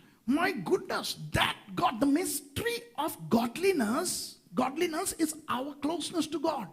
The mystery of godliness is that holy God dwells in our stinking body, making our body his temple. Hey, isn't that mysterious? இது ஒரு புரிந்து கொள்ள முடியாத ரகசியமா இல்லையா? මේක තේරුම් ගත නොහැකි එක අභිරහසක් නොවේද? புரியுதா நான் சொல்றது? තේරෙනවද ඔබට කියන දේ? வேதம் சொல்லுகிறது. බයිබලේ කියනවා. இப்போ எப்படி இந்த தேவ பக்தி நமக்கு கிடைத்ததாம்? දැන් කොහොමද අපිට මේ දේව භක්තිය ලැබුණ කියනවා නම් How did we achieve this godliness? Look at the outline given by Paul. Come on, get up, Daniel. Let's read one by one. பாருங்க எப்படி இது ஆரம்பிச்சதுன்னு பாப்போம். කොහොමද ආරම්භ වෙන්නේ කියලා බලමු. 16வது வசனம் சொல்லுகிறது. 10 පදේ කියනවා அன்றியும் தேவ பக்திக்குரிய ரகசியமானது யாவரும் ஒப்புக்கொள்ளுகிறபடியே மகா மேன்மை உள்ளது. දේව භක්තිය රහසද නිසකම මහත්ය. மகாத்ய மேன்மை உள்ளது. Yeah. God was manifest. No. Read from verse 16. Is that how it's? And without controversy, great is the mystery of godliness. Yeah, great is this mystery. Okay, great is the mystery of godliness. How great? Let's read one by one. ஒவ்வொன்றாக வாசிப்போம். පෙකින්නෙක් කියවමු. தேவன் மாம்சத்திலே வெளிப்பட்டார். උන්වහන්සේ මාංශයේ ප්‍රකාශ වූසේක. God was manifest in the flesh. Come on, flip in it. Has that ever happened in human history before Jesus? இயேசு ஆனவருக்கு முன்னே இது சரித்திரத்தில் நடந்திருக்கா? මේක ඉතිහාසයේ කොහේ හරි යේසුස් වහන්සේට පෙර සිද්ධ වෙලා තියෙනවද? தேவன் மாம்சத்துல வந்தாரா? දෙවි කෙනෙක් මාංශවත් වුණාද? எகிப்திய மதத்திலே, ඊජිප්තු ආගම තුල, ரோம மதத்திலே, රෝම ආගම් වල, கிரேக்க மதத்திலே, ග්‍රීක ආගමේ மாம்சத்துல ஏதாவது சாமி வந்ததா? இல்ல. ශාරීරික කවුරු හරි දෙවි කෙනෙක් ආවද In නැහැ. the Egyptian religion, Roman religion, Greek religion, Babylonian religion, you name it, there were hallucinations, there were manifestations, but never was a God. I mean, they are not gods to begin with. God never came in the flesh except in Jesus. இயேசுவை தவிர தேவன் எப்பொழுதும் மாம்சத்திலே வெளிப்படவில்லை. යේසුස් වහන්සේ හැරෙන්න කිසිම මොහොතක මාංශවත් වුණ නැහැ කිසිම දෙවි කෙනෙක්. நாம் எப்படி தேவனோடு ஐக்கியமானோமாம்? අපි කොහොමද දෙවියන් වහන්සේත් එක්ක එකමුතු වෙන්නේ? How we came close to God? Number one, God became flesh. முதலாவது தேவன் மாம்சத்திலே வெளிப்பட்டார். පළමුවට දෙවියන් වහන්සේ මාංශවත් වුණා. அடுத்தது ஆவியிலே நீதி உள்ளவர் என்று விளங்கப்பட்டார். ඊළඟට ආත්මයේ ධර්මිෂ්ඨකම ඔප්පු වූසේක. Justified in the spirit. Justified in the spirit. Jesus was born as a man, but he was full of the Holy Spirit and he was entwined with the Father through the Spirit. It's mysterious. You cannot understand. இயேசு ஆனவர் மனிதனாக வந்த பொழுது යේසුස් ක්‍රිස්තුස් වහන්සේ මනුෂ්‍යෙක් විදිහට පැමිණෙද්දී பரிசுத்த ஆவியாலே நிறைந்திருந்தார். සුද්ධ ආත්මයන් තුල පිරී සිටියා. பிதாவோடு என்ன ஐக்கியமாய் இருந்தார். පියන් වහන්සේ සමග එක්සිත්ව සිටියා. புரிந்து கொள்ள முடியாது. ඒක අපිට තේරුම් ගන්න බෑ. ரகசியம். රහසක්. தேவ தூதர்களால் காணப்பட்டார். மூன்றாவது. තුන්වෙනි කාරණාව දූතයන්ට පෙන්වුසේක. Seen of angels. Seen of angels. Now, come on. Hadn't they seen Jesus when he was in heaven? தேவ தூதர்கள் இயேசுவானவர் பரலோகத்தில் இருக்கும் பொழுது கண்டிருக்கவில்லையா? දේවදූතයෝ යේසුස් ක්‍රිස්තුස් වහන්සේ ස්වර්ගයේදී දැක්කේ නැද්ද? கண்டார்கள். දුටුවා. இங்கே என்ன சொல்லப்பட்டிருக்கிறது? එතන මෙහෙ මොනවද කියන්නේ මෙතන? மனிதனாய் வந்து வாழ்ந்த பொழுதும் அவர்கள் கண்டார்கள். அப்படி. එතන මිනිස්සෙක් විදිහට ඇවිල්ලා ඉද්දි දේවදූතයෝ දැක්කා. මේ කියලා මිනිස්සෙක් විදිහට උන්වහන්සේව දැක්කා. They saw for the first time in their lives that this God who we had seen in heaven, look, he is a man. That blew their wings off. Not socks, they don't wear socks. வழங்குதா உங்களுக்கு? நம்ம வாசிக்கும் போது சும்மா தேவதூதர்களால் காணப்பட்டார். අපි කියනවා දේවදූතයෝ දුටුවා. When we read, we just read and seen by angels. We don't give it a thought. நம்ம யோசிக்கிறது இல்லை. இது என்ன சொல்லுகிறது தெரியுமா? අපි හිතන්නේ මෙතන මොනවද දන්නවද කියන්නේ? தேவதூதர்கள் இயேசு மனிதனாய் வந்ததை பார்த்து ஒழுமங் ஆனார்கள். இந்திய தமிழர்களுக்கு இது தெரியாது. යේසුස් ක්‍රිස්තුස් වහන්සේ මිනිස්සෙක් විදියට ඉන්නවා දැකලා දේවදූතයෝ හොල්මන් වුණා කියලා කියන්නේ මෙතන. You know, the real meaning of this expression is when the angels saw Jesus, they were completely holmanousiastic. There is no English word for that. They were flabbergasted. They were shocked to smithereens. They could not understand. Look at him. Look at him. Ankaporda. Mikael, Ankapor. අර බලන්න මිකාኤල් අර බලන්නකෝ. Namma boss da adu. අපේ ලොක්කනේ අර. Look at our boss. He has become lesser than us. எங்களை விட தேவதூதர்களை விட சிறியவரானார்னு போட்டிருக்கு பைபிள். அப்படித்தானே? කියන්නේ දේව දූතයන්ට වඩා අඩු මට්ටමින් තමයි ලියලා තින්නේ ගැන. පොඩි කෙනෙක් බවට පත් වුණා. දේවදූතයින්ට වඩා අඩු වුණා කියලා බයිබලයේ තිබෙනවා. ඔයා දේශනා අහන එක පස්සේ දාලා අහන්න දැන් පරිවර්තනය විතරක් කරන්න. මගේ පරිවර්තනයට තියෙන ප්‍රශ්න මුන් මෙතනට දේශනා අහන් ඉන්නවා. මුන් කියලා කියන්න හොඳ නෑ මගේ පාස්ටර්ස්ලා. ඒනට මුන් තමයි මොනවා කරන්නේ. නේ? අහන්න. Can you see that? It is not just seen by angels. This is like they were shocked. Wow, this is our boss. Look at him. He is lesser than us. எங்கட பாஸ், எங்கட எஜமான், எங்கட தேவன், எங்களை படைச்சவர், எங்களோட சின்னதா போய் அங்க போறார். අපේ ලොක්කා අපේ මවපු කෙනා අයියෝ අපිට වඩා උසස් වූ කෙනා අපේ දෙවියන් වහන්සේ ඉන්න කෙනා අපිට වඩා ඒ කියන්නේ පොඩි කෙනෙක් වෙලා අන්න ගිල්ල ලෝකේ ජීවත් වෙනවා. நான்காவது புறஜாதிகளிடத்தில் பிரசங்கிக்கப்பட்டார். ඒ වගේම හතර වෙනවා අන්‍ය ජාතින් අතරේ ප්‍රකාශ කරනු ලැබුසේක. Number 4. Preach unto the Gentiles. Come on, this is supposed to be the God of Israel only. There is this exclusivity. Why the exception? Wow. இப்போ இவர் இஸ்ரவேலின் தேவனாயிற்றே.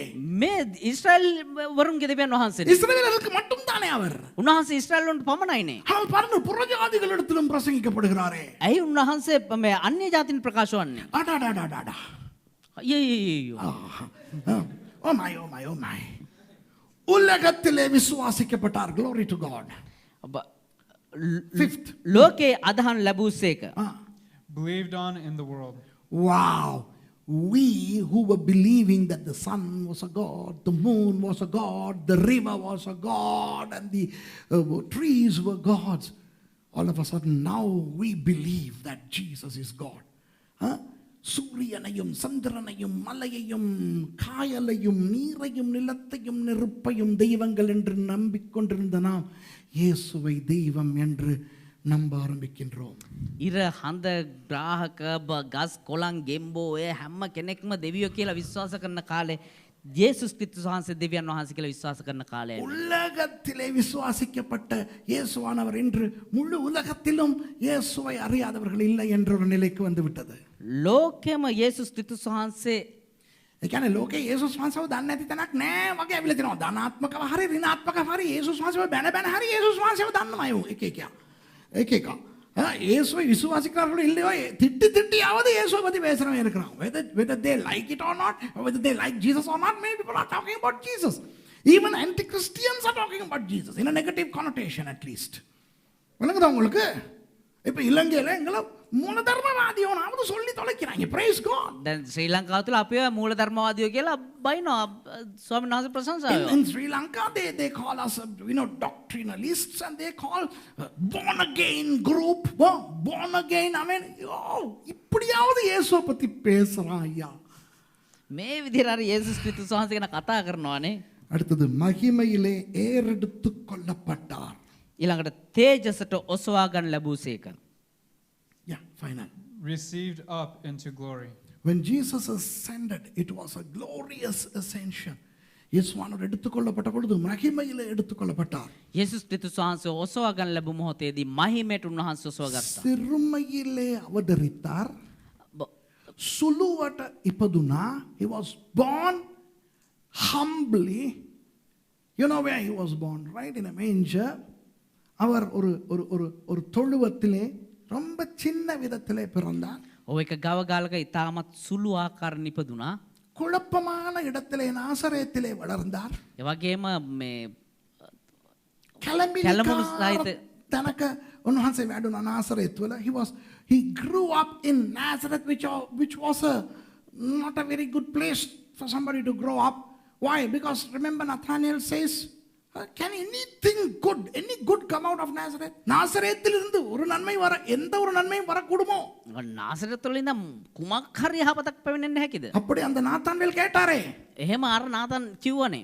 නතානියෙල්. அந்த நாசரேத்திலே வளர்ந்தார். ඒ නාසරෙත් වල ජීවත් වුණා. கொடூரமான முறையிலே மரித்தார். ඊටම දරුණු ආකාරයෙන් මිය ගියා. Died a gruesome death and was taken up victoriously. வெற்றிகரமான முறையிலே மகிமையிலே எடுத்துக்கொள்ளப்பட்டார். හැබැයි ජයග්‍රහී ආකාරයෙන් මහිමයට ඔසවා ගන්න ලැබුණා. அதுதான் நமது இயேசு. ඒ තමයි අපේ දෙවියන් වහන්සේ යේසුස් වහන්සේ. இந்த தேவன் மாம்சமாய் வந்ததிலிருந்து මේ දෙවියන් වහන්සේ මාංශමත් වූ මොහොතේ පටන් மகிமையிலே எடுத்துக்கொள்ளப்பட்டது வரை இந்த வசனத்துல இருக்கிறது பாத்தீங்களா? මහිමයට ඔසවා ගන්න ලැබු මොහොත දක්වා මේ පදය තුල තිබෙනවා. In this verse we see how God became flesh and all the way to him being taken up gloriously. Because of that we are able to unite with God, and that's godliness. அதனால் நாம் தேவ பக்தி என்கின்ற தேவ ஐக்கியத்துக்குள்ளே பிரவேசித்திருக்கிறோம். ඒ නිසා අපි දේව භක්තිය තුල දෙවියන් වහන්සේත් එක්ක එකමුතුකමට එක්සිත්ව පැමිණ තිබෙනවා. அப்போ உலகத்திலே அநேகர் தெய்வங்களை வெளியாலே வைத்து வணங்கும் பொழுது එතකොට ලෝකයේ බොහෝ ආගම්වල දෙවිවරුන් එළියේ තියාගෙන নমස්කාර කරද්දී கிறிஸ்தவன் தேவனை தன் உடம்புக்குள்ளே வைத்திருக்கிறானே, அதுதான் தேவ பக்தியின் ரகசியம். චිතුනුවන් තම දෙවියන් වහන්සේව තමුන්ගේ ශරීරය තුල දරාගෙන සිටිනවනේ, ඒක තමයි දේව භක්තිය. When the whole world looks for their god or gods and goddesses externally, we Christians have our God in our body. Isn't that a mystery? இது ஒரு பெரிய ஆச்சரியமான ரகசியமா இல்லையா? சொல்லுங்க பார்க்கலாம். මේක ආශ්චර්යමත් අභිරහසක් නෙවෙයිද කියලා Isn't කියන්නේ. this a mystery? Can people understand? Can even you understand? உங்களால கூட இது புரிந்து கொள்ள முடியுமா? ඔබට මේක තේරුම් ගන්න පුළුවන්ද? வணங்குதா உங்களுக்கு? ඔබට තේරෙනවද? நமக்கு எங்களுக்குள்ள என்ன இருக்குன்னு கேட்டா கேஸ்ட்ரிக் இருக்கு. අපි අහුවොත් අපි අතේ මොනවද තියෙන කියලා ગેස්ට්‍රයිටිස් තියෙනවා. If I ask some of you, what do you have in you? Gastritis, a lot of gas. நிறைய கேஸ் இருக்குது. ගොඩාක් ගෑස් තියෙනවා. நிறைய பேருடைய வயித்துல பூச்சி இருக்குது. බොහෝ දෙනෙක්ගේ බඩ ඇතුලේ පණුව ඉන්නවා.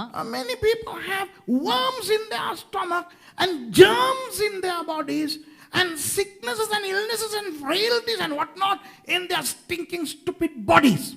எங்களுடைய சரீரங்களுக்குள்ள நோய் கிருமியும் பிரச்சனையும் வியாதியும் அதுவும் இதுவும் தான் இருக்கு. අපේ ශරීරය ඇතුලේ විස බීජයි ප්‍රශ්නයි ලෙඩ රෝගයි ඕවා තමයි තියෙන්නේ. ஆனால் பரிசுத்த ஆவியானவர் அந்த சரீரத்துக்குள்ள இருக்கிறாருங்கிறது ஐயா இது புரிஞ்சு கொள்ள முடியுதா? சொல்லுங்க பார்க்கலாம். හැබැයි ශුද්ධාත්මයන් වහන්සේ අපි තුල ජීවත් වෙනවා කියන එක මේක ඔබට තේරුම් ගන්න පුළුවන්ද? Can you grasp it that the Holy Spirit lives in you? இதை பார்த்து கொண்டிருக்கிற சில பேர் මේක බලා ඉන්නව සමහරු உங்களுடைய சரீரங்களை குறித்து ரொம்ப வேதனைப்பட்டு கொண்டிருப்பீங்க. ඔබේ ශරීරය ගැන බොහෝ වේදනාවෙන් ඉන්නේ. Some of you who are watching this program, maybe you are so upset with your body. சில பேருக்கு ரொம்ப கவலை நீங்க கட்டான்னு.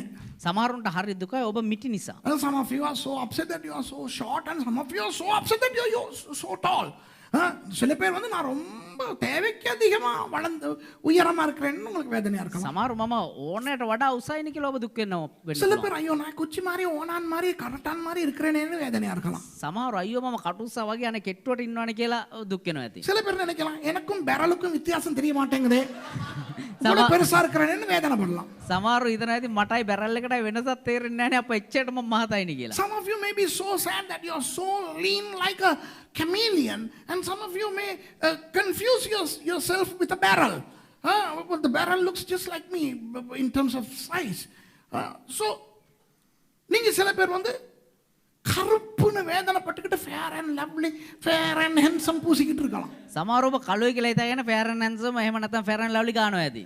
Some of you may be so upset that you are dark, so dark that you are applying fair and lovely and fair and handsome. சில பேர் நீங்க நினைக்கலாம் ரொம்ப ஓவரா வெள்ளையா இருக்கிறாங்க சன் பாத் எடுத்துக்கிட்டு இருக்கலாம். සමහර අයියෝ ඕන්ට වඩා සුදු වෙන කියලා මේ අවුව තපිනවා ඇති. Some of you, especially Europeans and Americans, you know, some of you are so upset that you are so white, that you are taking sun bath to become at least brown. சில பேர் நினைக்கலாம் நான் ரொம்ப கருப்பா இருக்கிறேனே. සමහරු හිතන ඇති අයියෝ මම ගොඩක් කළුයිනේ කියලා. இந்த ஆப்பிரிக்கன்ஸ் பார்த்திருக்கீங்களா? දැන් මේ අප්‍රිකන් ජාතිකයෝ දැකලා තියෙනවද? இந்த கை ரெண்டும் இந்த கால் ரெண்டும் மட்டும் தான் வெள்ளையா இருக்கும்.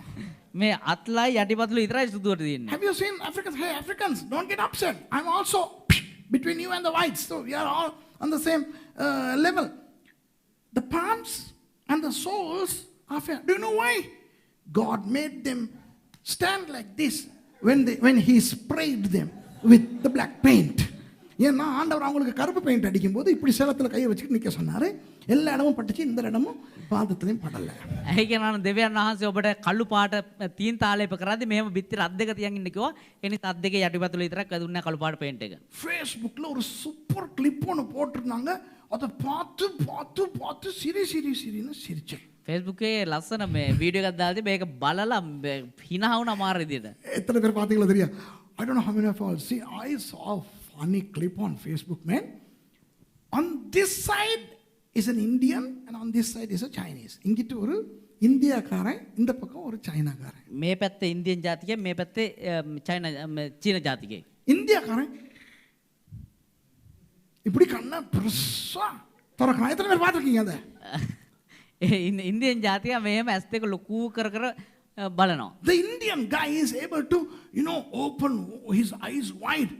சைனாக்காரனுக்கு கண் திறக்கதே இல்லை. அவன் ட்ரை பண்ண சைனாக்காரனுக்கு அவ்வளோ பெருசாக கண் திறக்க முடியாது தெரியுமா? அப்படின்னு ரொம்ப கஷ்டப்படுறான். Have you seen that?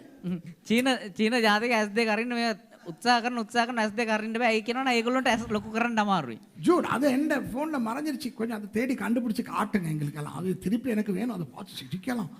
The Chinese guy, he could not open his eye because their eyes are unopenable. So நிறைய பேருக்கு வந்து சரியான கவலை, உடம்புல நிறைய சளி. බොහෝ දෙනෙකුට හරි දුකයි ඇඟ තමුන්ගේ ශරීරයේ මේ සෙම. Some people are so upset that your body, inside of your body is a lot of phlegm. You are doing everything possible under the sun. The stupid phlegm, the mucus is not getting out. நீங்க எவ்வளவோ தத்திங்கனத்தம் போடுறீங்க, எத்தனையோ மருந்துகள் மூலிகைகள் எல்லாம் பண்றீங்க, இந்த சளி போய் தொலைய மாட்டேங்குது. ඔබ කොච්චරද ඖෂධ වර්ග ගන්නවා, එක එක උපක්‍රම යෙදනවා, හැබැයි මේ සෙම නැති කරගන්න බෑ. சில பேருக்கு உடம்புக்குள்ள வந்து கேஸ் நிறைஞ்சு எங்க இருந்து தான் வருதோ தெரியல. සමහරුන්ගේ ශරීරය ඇතුලේ ගෑස් පිරিলা කොහේ ඉඳන් ඇවිල්ලාද දන්නේ. Some people are so full of gas in their bodies and acids and gas, ஐயோ. சில பேருக்கு உடம்புல வியாதி, සමහරුන්ට ශරීරය තුල රෝග, நரம்பு இழுக்குது, නහර ඇදිලා. Some people, you have a nerve problem, nervous problem. Nerve problem is different to nervous problem. You have a lot of problems in your bodies. கிறிஸ்தவர்களே, உங்களுக்கு ஒரு நற்செய்தி. කිතුණුවනි ඔබට යහපත් වූ ආරංචියක්. வேற பாஸ்டர்மார் என்ன தெரியுமா சொல்லுவாங்க? දැන් අනිත් දේවගතිරු මොනවද දන්නවද කියන්නේ? கர்த்தருக்கு ஸ்தோத்திரம், அவங்க வேணும். දෙවියන් වහන්සේට ස්තුතිය වුන් අවශ්‍යයි. Thank God for other pastors. They are also needed. You know what they say? உனக்கு வியாதியா, உனக்கு நரம்பு தளர்ச்சியா, உனக்கு வாய்வா, உனக்கு சக்கரையா, கர்த்தர் விடுதலை கொடுக்கிறார். அல்லேலூயா. ඔබට ලෙඩද, ඔබට සීනිද, ඔබට ප්‍රෙෂර්ද, දෙවියන් වහන්සේ ඔබව නිදහස් කරන්න යනවා. The other pastors, they say, hey, you have gastritis in your body, you have nervous problems in your body, you have nerve problems in your body, you have this, that ailment, that. God is healing you, God is delivering you. யாஹ்வே ரோஃபி உன்னை சுகமாக்குகிறார். යාවේ රෝෆා දෙවියන් වහන්සේ ඔබව සුව කරයි. நல்லது. நான் என்ன தெரியுமா இன்னைக்கு சொல்ல வரேன்? දැන් මම මොනවද දන්නවද කියන්න ඉල්ලන්නේ? உடம்புல வேதனையா, உன்னுடைய உடம்பு அசிங்கமா, நாறுதா, சுகமாதுல, நீ கட்டையா, நெட்டையா, கருப்பா, வெள்ளையா, உன்னால மாத்திக்கிற முடியல, உன்னுடைய சரீரத்தை குறித்து ரொம்ப வேதனையா இருக்கா, பயப்படாத. அந்த சரீரத்துக்குள்ள பரிசுத்த ஆவியானவர் இருக்கிறார். ඔබට ලෙඩද, රෝගද, උස්සද, කළුද, මිටිද, සුදුද, ඔබ ඔබේ ශරීරය කොයි ආකාරයෙන්ද කොහොම වුණත් සුද්ධාත්මයන් වහන්සේ ඔබ තුල වැඩ වාසය කරනවා. My message to you is that, are you upset with your body? Are you dissatisfied with your body? Are you upset with your height, your weight, your width, your circumference, whatever? The Holy Spirit is in you. Yes, He dwells with your gas and acid. உன்னுடைய சரீரத்தில் இருக்கிற அந்த அசிடோடு கேஸோடு ஆவியானவரும் இருக்கிறார். ඔබේ ශරීරය තුළ තිබෙනා ওই acid සහ ගෑස් එක සුද්ධාත්මයන් වහන්සේ වාසය කරනවා.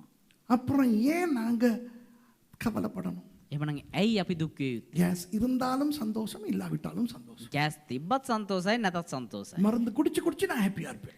බෙහෙත් බිබී සන්තෝෂයෙන් ඉන්නවා. Hey, look, the godliness is a mystery. இந்த தேவ பக்தி என்பது ஒரு பெரிய ஒரு ரகசியம். මේ දේව භක්තිය කියන්නේ ඊටමත් විශාල වූ අභිරහසක්. அடுத்ததுக்கு போவோம். ஏழாவது. ඊළඟ කොටසට යන් අපි 7 වෙනි කොටස. Let's go to the seventh mystery. Again, this mystery is a mystery you will never understand. இது ஒரு பயங்கர ரகசியம். இதையும் புரிந்து கொள்ள முடியாது. මේකත් ඇවිල්ලා අපිට තේරුම් ගන්න බැරි ඊටමත් ආශ්චර්යමත් වූ අභිරහසක්. கொலோசியர் 2:2. කොලොස්සි පොතේ දෙවනි පරිච්ඡේදයේ දෙවනි පදය. Colossians chapter 2 and verse 2. அவர்களுடைய இருதயங்கள் தேற்றப்பட்டு அவர்கள் அன்பினால் இணைக்கப்பட்டு, நல்ல கவனிங்க, பிதாவாகிய தேவனுக்கும் கிறிஸ்துவுக்கும் உரிய ரகசியத்தை அறிந்து கொள்ளுகிற உணர்வின் பூரண நிச்சயத்தினுடைய எல்லா ஐஸ்வர்யத்துக்கும் உரியவர்களாக வேண்டும் என்றே இப்படி விரும்புகிறேன். ඒ වනාහි ඔවුන් ප්‍රේමයේ සම්බන්ධ වී තේරුම් ගැනීමේ සම්පූර්ණ සහතිකයේ නැමැති සියලු සම්පත භුක්ති විඳිමින් ඔවුන්ගේ සිත් සනසුන් ලබන පිණිසත් දෙවියන් වහන්සේගේ රහස වන ක්‍රිස්තුස් වහන්සේ දැනගන්න පිණිසත්ය.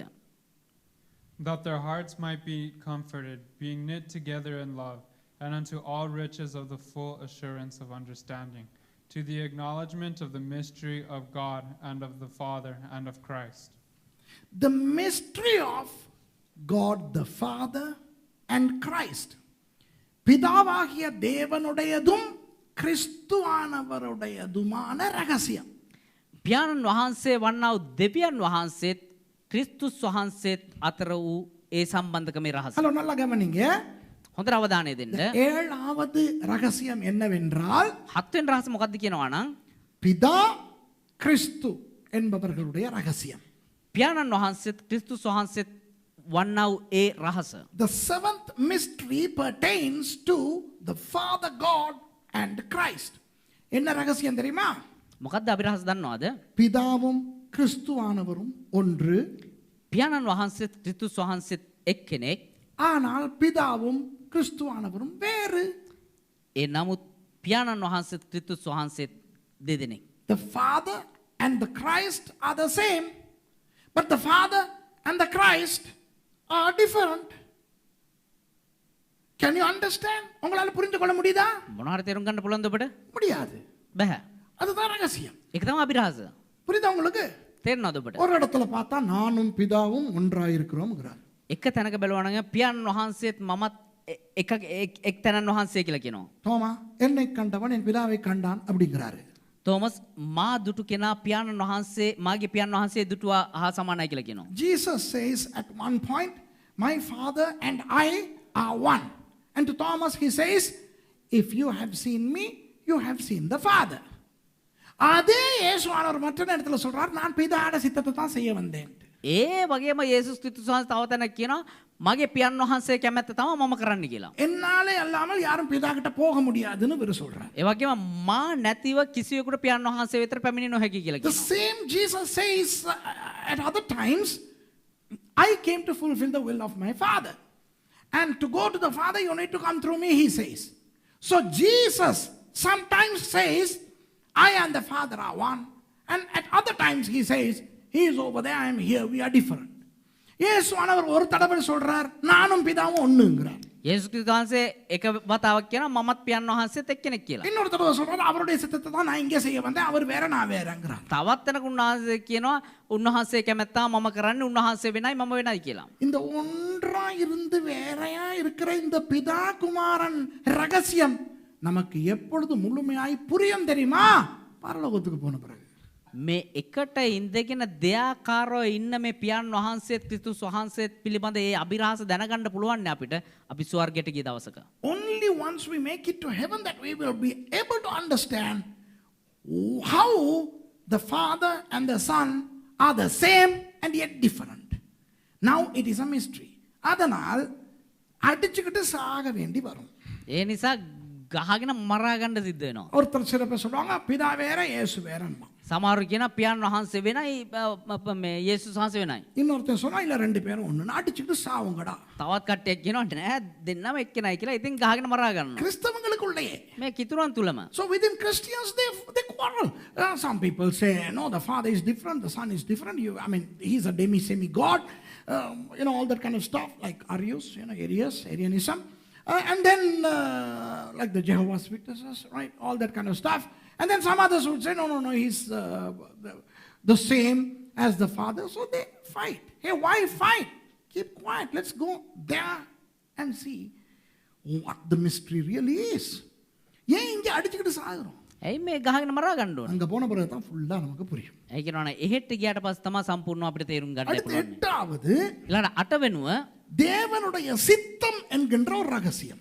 දෙවියන් වහන්සේගේ කැමැත්ත කියනවා එක අභිරහසක්. The next mystery is the will of God. My goodness, this has been the case of a lot of theological problems. நிறைய இறையியல் பிரச்சனைகளுக்கு இது ஒரு அடித்தளமாகி வந்து விட்டது. எபேசியர் 1வது அதிகாரம். බොහෝ දේව ධර්මානුකූල ප්‍රශ්න වලට මුල් වුණා පදයක් තමයි මේ පදය. எபேசியர் 1வது அதிகாரம் 9 இருந்து 11 வரை. එපිස පළවෙනි පරිච්ඡේදයේ 9 වෙනි පදේ ඉඳලා 11 වෙනි පදය දක්වා. Ephesians chapter 1 verses 9 through to 11. காலங்கள் நிறைவேறும் போது விளங்கும் நியமத்தின்படி பரலோகத்தில் இருக்கிறவைகளும் பூலோகத்தில் இருக்கிறவைகளும் ஆகிய சகலமும் கிறிஸ்துவுக்குள்ளே கூட்டப்பட வேண்டும் என்று தமக்குள்ளே தீர்மானித்திருந்த தம்முடைய தயவுள்ள சித்தத்தின் ரகசியத்தை எங்களுக்கு அறிவித்தார். மேலும் கிறிஸ்துவின் மேல் முன்னே நம்பிக்கையாயிருந்த நாங்கள் அவருடைய மகிமைக்கு புகழ்ச்சியாயிருக்கும்படிக்கு தமது சித்தத்தின் ஆலோசனைக்கு தக்கதாக எல்லாவற்றையும் நடப்பிக்கிற அவருடைய தீர்மானத்தின்படியே நாங்கள் முன் குறிக்கப்பட்டு கிறிஸ்துவுக்குள் அவருடைய சுதந்திரமாகும்படி தெரிந்து கொள்ளப்பட்டோம். එපිස පළවෙනි පරිච්ඡේදයේ 9 වෙනි පදේ ඉඳලා 11 වෙනි පදේ දක්වා 12 වෙනි පදේ දක්වා එසේ කෙලේ කාලවල සම්පූර්ණකමේ නියමයේ ලෙස ස්වර්ගයේ දේවල්ද පොළොවේ දේවල්ද යන සියල්ල ක්‍රිස්තුස් වහන්සේ තුල ඒක රාශී කරන්ට තමන් වහන්සේ තුල අදහස් කළ තමන්ගේ ප්‍රසන්නකමේ හැටියට තමන්ගේ කැමැත්තේ රහස අපට දන්වා දීමෙන්ය. එසේය තමන්ගේ කැමැත්තේ මන්ත්‍රණය හැටියට සියල්ල සිද්ධ කරන්නා වූ තන් වහන්සේගේ නියමයේ ප්‍රකාරයට අපි පෙර නියම කරනු ලැබූ ක්‍රිස්තුස් වහන්සේ තුල උරුමයක්ව සිටිමුව.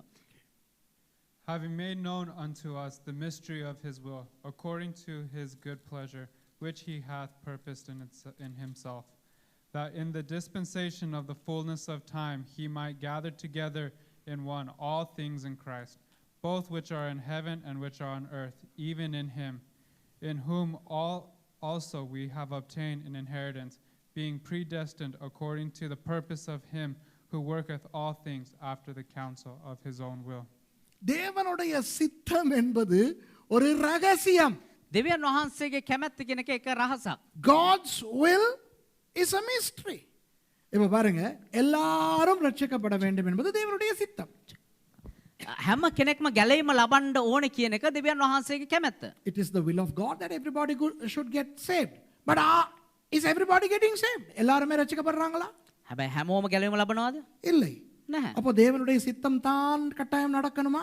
එහෙනම් දෙවියන් වහන්සේ කැමැත්ත තමා අනිවාර්යයෙන්ම සිද්ධ වෙන්න ඕනේ කියලා දෙයක් තියනවද? இல்லை. එහෙම නැහැ. மக்கள் கொரோனாவினால் சாவது தேவனுடைய சித்தமா? ජනතාව කොරෝනා වලින් මැරෙන එක දෙවියන් වහන්සේ කැමැත්තද? Is it God's will that people should perish due to corona? Is it God's will that people should perish through bomb blast? குண்டு வெடித்து மக்கள் சாவது தேவனுடைய சித்தமா? මේ බෝම්බ පුපුරලා මිනිස්සු මැරෙන එක දෙවියන් වහන්සේ කැමැත්තද? அப்ராணி குழந்தைகள், மிருகங்கள், பிள்ளைகள், பெண்கள், மனிதர்கள் செத்து போவது தேவனுடைய சித்தமா? මේ අහිංසක අහිංසක මිනිස්සු සත්තු මේ විදියට මැරලා යන එක දෙවියන් වහන්සේ කැමැත්තද? Is it God's will that innocent people, children, animals, old people, women should just perish? No, இல்லை. නැහැ. அத்தோடு இந்த வசனங்களை வாசிக்கும் பொழுது தேவன் ஏதோ முன் குறித்தது என்று வருகிறது. ඒ වගේම මේ පදේ කියවදී දෙවියන් වහන්සේ පෙර සැලසුම් කර කියලා දෙයක් සඳහන් වෙනවා. So when we read this passage, we encounter a term called predestination. And there is among Christians, some Christians, a theology called the doctrine of predestination. சில கிறிஸ்தவர்கள் இந்த முன் குறித்தல் என்கின்ற ஒரு உபதேசத்தை நம்புகிறார்கள். සමහර කිතුනුව මේ පෙර සැලැස්ම කියන ඒ දේ විශ්වාස කරනවා. கால்வின் என்கின்றவர் தான் அதை முன்மொழிந்தார். කැල්වින් කියනවා පුද්ගලයා තමයි ඒ පෙර සැලසුම ගැන සඳහන් කරේ. It was John Calvin who actually advocated the doctrine of predestination. So Calvinism is something very, it's gaining momentum these days. அப்போ அதுல என்ன சொல்லப்படுகிறது, யாரையெல்லாம் ஆண்டவர் முன் குறிக்கிறாரோ அவர்கள் தான் ரட்சிக்கப்படுவார்கள், மற்றவர்கள் ரட்சிக்கப்பட மாட்டார்கள் என்று. එහෙමනම් එතන මොනවද මේ ඔවුන් මොනවද සඳහන් කරන්නේ? කවුරුද දෙවියන් වහන්සේ පෙර සැලසුම් කරේ ඔවුන් පමණයි ගැලීම ලබන්නේ, අනිත් අය ගැලීම ලබන්නේ නැහැ කියන එක. According to Calvinism, those who are predestined will get saved, others will not. Now, I'm against Calvinism. நான் அந்த கால்வினிஸ்டிக் உபதேசத்தை நான் நிராகரிக்கிறேன். ඒ කැල්විනිස්ටික් කියන ඔය මේ මූල ධර්මයට මම විරුද්ධයි. எல்லாரும் ரட்சிக்கப்பட வேண்டும் என்பது தேவனுடைய சித்தம். හැම කෙනෙක්ම ගැලීම ලබන්න ඕන කියන එක තමයි දෙවියන් වහන්සේ කැමැත්ත. ஆனால் எந்த நேரமும் தேவனுடைய சித்தம் நடக்காது. හැබැයි හැම මොහොතකම දෙවියන් වහන්සේ කැමැත්ත සිද්ධ වෙන්නේ. ஏன்னா தேவனுடைய சித்தம் மனிதனுடைய சித்தத்தை தாக்காது. ඇයි කියනවා නම් දෙවියන් මනුස්සයාගේ කැමැත්ත දෙවියන් වහන්සේ කැමැත්ත හා එකඟ වෙන්නේ නැහැ. නෑ. දෙවියන් වහන්සේගේ කැමැත්ත උන්වහන්සේ පාවිච්චි කරලා මනුෂ්‍යයාගේ කැමැත්තට පහර දෙන්නේ නැහැ. God will not attack man's will with his will. It was not his will for Adam and Eve to eat of that tree. தேவனுடைய சித்தமாய் இருக்கவில்லை ஆதாமும் ஏவாளும் அந்த மரத்திலே சாப்பிடுவது. දෙවියන් වහන්සේ කැමැත්ත වෙලා තිබුණේ ආදම් සහ ඒ මේ යහපත නපුර දැන ගැනීම ගහින් කණ එක. ஆனால் அவர்கள் அதை விரும்பினார்கள். හැබැයි ඔවුන් ඒට කැමති වුණා. தேவன் தன்னுடைய சித்தத்தை கொண்டு வந்து அந்த விருப்பத்தை தாக்கவில்லை. දෙවියන් වහන්සේ තමුන්ගේ කැමැත්ත කියලා ගෙනල්ලි වෙලා ඔවුන්ගේ කැමැත්තට විරුද්ධව සිටියේ නැහැ. It became their will to eat of that tree. And God did not bring his will to stop their will from functioning. On the same token, today, most of what's happening in the world are against God's will. இன்றைக்கு உலகத்தில் நடக்கிற எத்தனையோ விஷயங்கள் தேவ சித்தத்துக்கு எதிராக நடக்கின்றது. අද ලෝකයේ සිදුවන බොහෝ දේවල් දෙවියන් වහන්සේ කැමැත්තට විරුද්ධව තමයි සිද්ධ වෙන්නේ. அப்போ உங்களால் சொல்ல முடியுமா தேவ சித்தம் என்றால் இதுதான் அதுதான் என்று? එහෙනම් ඔබට කියන්න පුළුවන් දෙවියන් වහන්සේ කැමැත්ත මේක තමයි අරක තමයි කියලා? So can you tell, okay, this is God's will, that is not God's will? No. Why? It is a mystery. அது ஒரு ரகசியம். புரியுதா உங்களுக்கு? ඒකේ අභිරහසක්. அடுத்தது ඊළඟට எபேசியர் 5:32. එපිස 5:32 වෙනි පදය. The next mystery is Ephesians 5:32. Look at it. இந்த ரகசியம் பெரியது. எது? நான் கிறிஸ்துவை பற்றியும் சபையை பற்றியும் சொல்லுகிறேன். මේ රහස මහත්ය. එපිස 5 වෙනි පරිච්ඡේද 32 වෙනි පදය. මේ රහස මහත්ය. නමුත් මම ක්‍රිස්තුස් වහන්සේ ගැනත් සභාව ගැනත් කතා කරමි. This is a great mystery, but I speak concerning Christ and the church. கவனிங்க. හොඳට අවධානය දෙන්න. கிறிஸ்தவத்தில் இருக்கிற இன்னும் ஒரு பயங்கர ரகசியம், புரிஞ்சு கொள்ள முடியாத ரகசியம் தான் கிறிஸ்துவுக்கும் சபைக்கும் இருக்கிற உறவு. ක්‍රිස්තියානි කාර්කම තුල තිබෙනා තවත් එක භයානක අභිරහසක් තමයි කිතුණුවත් සභාවත් අතර තිබෙනා ওই සම්බන්ධතාවය. One of the greatest mysteries of Christendom is the relationship between Christ and the church. He is the bridegroom and the church is the bride. அவர் மணவாளன், சபை மணவாட்டி. උන්වහන්සේ මනමාලයා, ඒ වගේම සභාව ඇවිල්ලා මනමාලිය. பாருங்க, வேறு எந்த மதத்திலும் இப்படி ஒரு கற்பனை இல்லையே.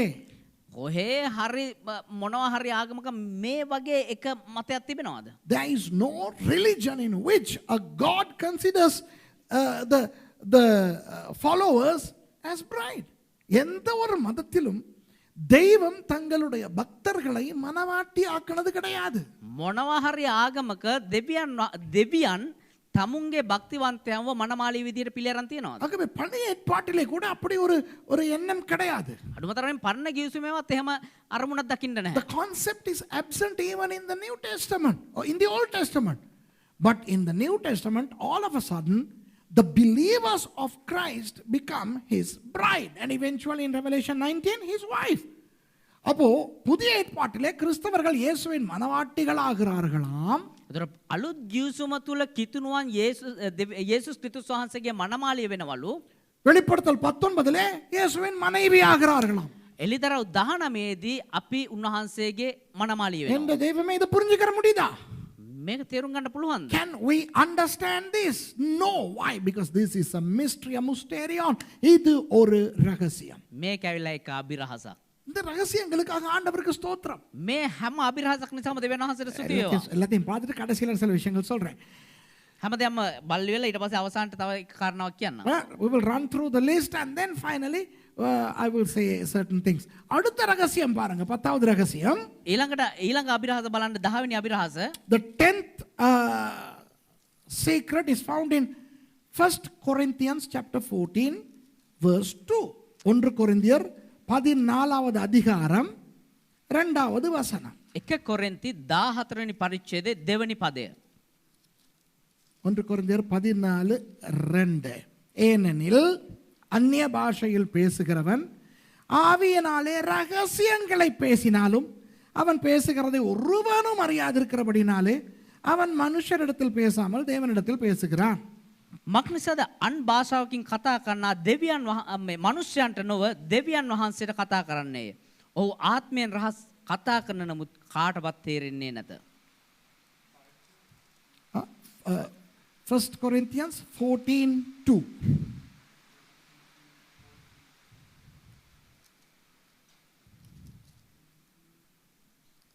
Okay?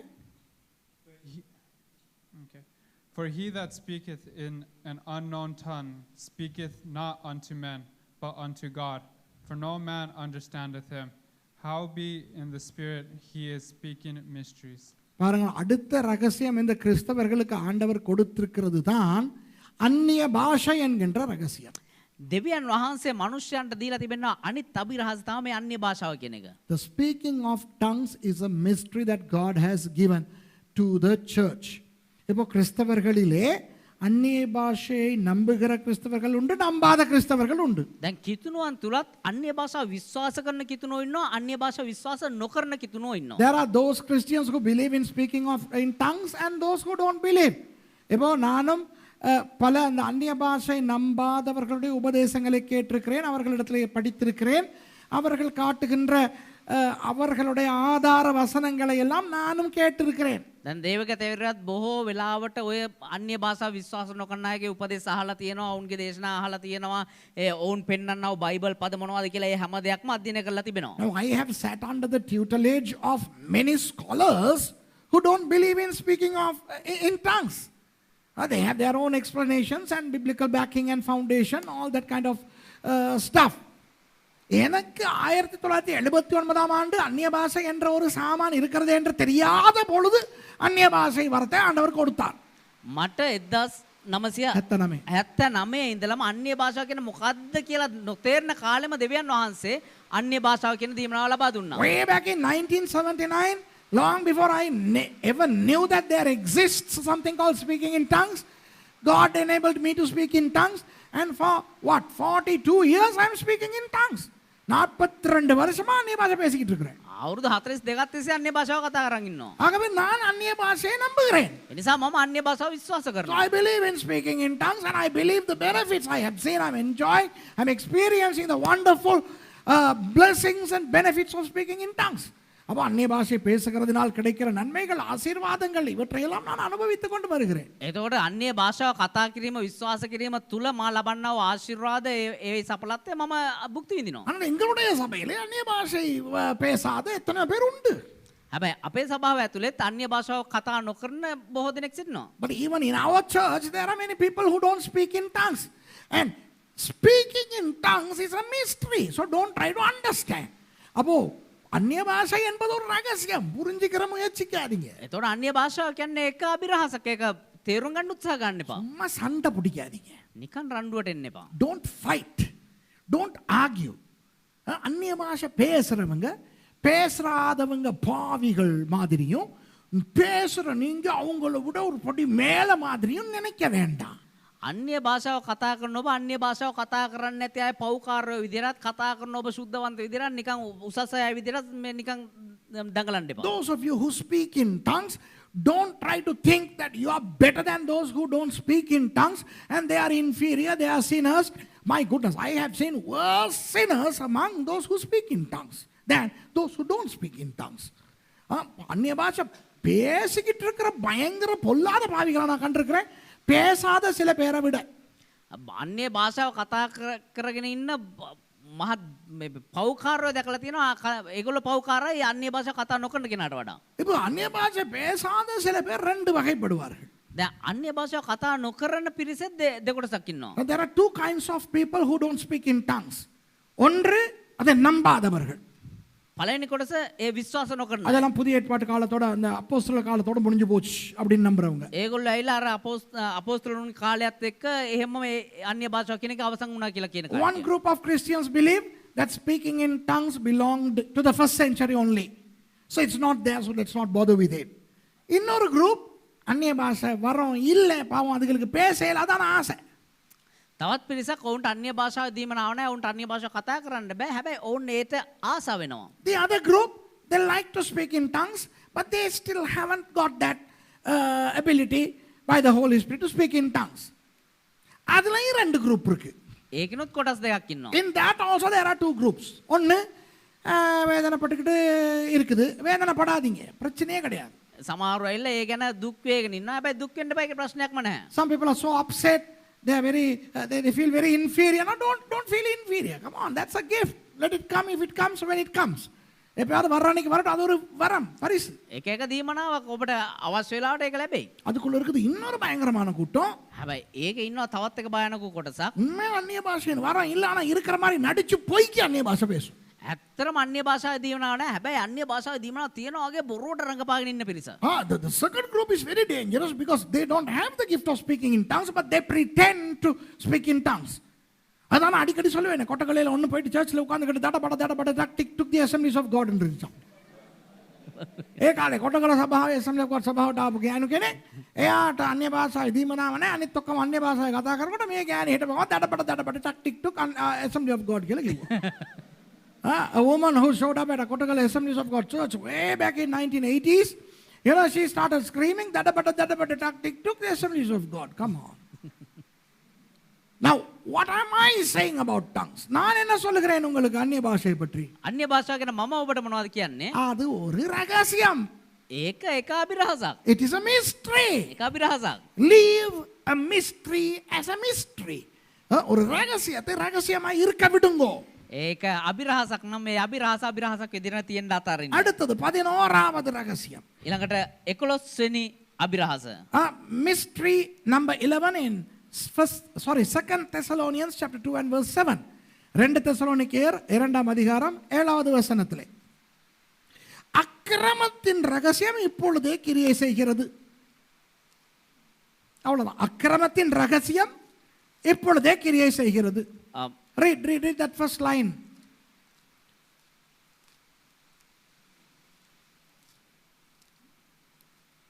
කොහෙද යන්නේ? හෙබ්‍රේය පොතේ මෙහා පැත්තේ තියෙන්නේ. නෑ මේ පැත්තේ. දැක්කද? ඔයාගේ බයිබලේ මාත් දැකලා තියෙනවා. දැක්කද? හෙබ්‍රේය පොතේ හා හොයනවා මම. ඇන්දරි නීති නිසා මාරු වුණා කියලා හිතවද දන්නේ. 2 තෙසලෝනික 2:7. 2 තෙසලෝනික 2:7 මක් නිසාද නොපනත්කමේ අභිරහස දැන්ටම ක්‍රියා කරන්නේය. එච්චරයි ඕනේ. ආපහු කියන්නේ මොකද්ද? මක් නිසාද නොපනත්කමේ අභිරහස දැනටම ක්‍රියා කරන්නේය. Yeah. For the mystery of iniquity doth already work. The mystery of iniquity is already at work. அக்கிரமத்தின் ரகசியம் இப்பொழுது கிரியை செய்கிறது. නොපනත්කමේ අභිරහස දැන්ටමත් ක්‍රියා කරනවා. இப்போ பாருங்க, நிறைய பேர் கேக்குறாங்க, දැන් බොහෝ දෙනෙක් අහනවා தெய்வம் என்றொன்று இருந்தால் දෙවි කෙනෙක් කියලා කෙනෙක් හිටියානම් ஏன் அப்படி நடக்கிறது, இப்படி நடக்கிறது, இது நடக்கிறது, இப்படி அநியாயம், அப்படி கொலை, இப்படி கொரோனா? ඇයි අර විදිහට වෙන්නේ, මෙහෙම වෙන්නේ ඇයි, අර කොරෝනා ඇවිල්ලා අරම මෙහෙම ඇයි වෙන්නේ කියලා අහනවා. If there is a God, why Taliban, ISIS, explosions, COVID-19, problems, unlawfulness? அதுவும் கொஞ்ச காலத்துக்கு முன்பு நானும் ஒரு பிரசங்கம் செய்தேன், ஞாபகம் இருக்கிறதா? දේවගතයරත් දින කීපයක தெய்வம் என்றொன்று இருந்தால் என்ற தலைப்பிலே සති කීපයකට පෙර දේශනා කරා මතක දෙවි කෙනෙක් කියලා හිටියානම් a few months ago I preached a sermon entitled If There Is a God. Look I want to tell you that it is a mystery, says the Bible. அது ஒரு ரகசியம் என்று வேதம் சொல்லுகிறது. ඒක එක අභිරහසක් කියලා සුද්ධ බයිබලයේ සඳහන් වෙනවා. ஆண்டவர் ஏன் அக்கிரமத்துக்கு இடம் கொடுத்திருக்கிறார் என்பது ஒரு ரகசியம். ඇයි දෙවියන් වහන්සේ නොපනත්කමට ඉඩ හැර තියෙන්නේ කියන එක එක අභිරහසක්. Why God has permitted iniquity is a mystery. Leave a mystery to be a mystery. அந்த ரகசியத்தை ரகசியமாய் இருக்க விடுங்கள். ඒ අභිරහස අභිරහසක් විදිහම තියෙන්න අරින්න.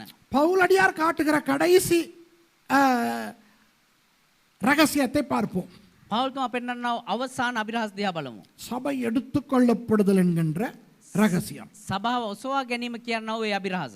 The final mystery Paul talks about is the mystery of the rapture. இப்போ rapture சபை எடுத்துக்கொள்ளப்படுதல் என்று சொல்லும்போது அதை நம்பாத சில பேருக்கு எரிச்சலாய் இருக்கும். දැන් සභාව ඔසව ගන්නවා කියද්දි ඒක විශ්වාස නොකරන සමහර අයට ඒක අපිරියාවක් වගේ තියෙයි. You know, when I talk about rapture, people who don't believe in rapture may find it very sordid. But let's read the word. வசனத்தை பார்ப்போமா? 1 கொரிந்தியர் 15:51 லிருந்து 53 வரை வாசிப்போமா? අපි කියමු 1 තෙසලෝනික 15 නෑ 1 කොරින්ති 1 කොරින්ති 15 වෙනි පරිච්ඡේදයේ 51 ඉඳලා 53 වෙනි පදේ දක්වා. Shall we read 1 Corinthians chapter 15 verses 51 to 53? இதோ ஒரு ரகசியத்தை உங்களுக்கு அறிவிக்கிறேன். Let's read section by section. කියවන්නකෝ. මෙන්න නුඹලාට රහසක් කියමි.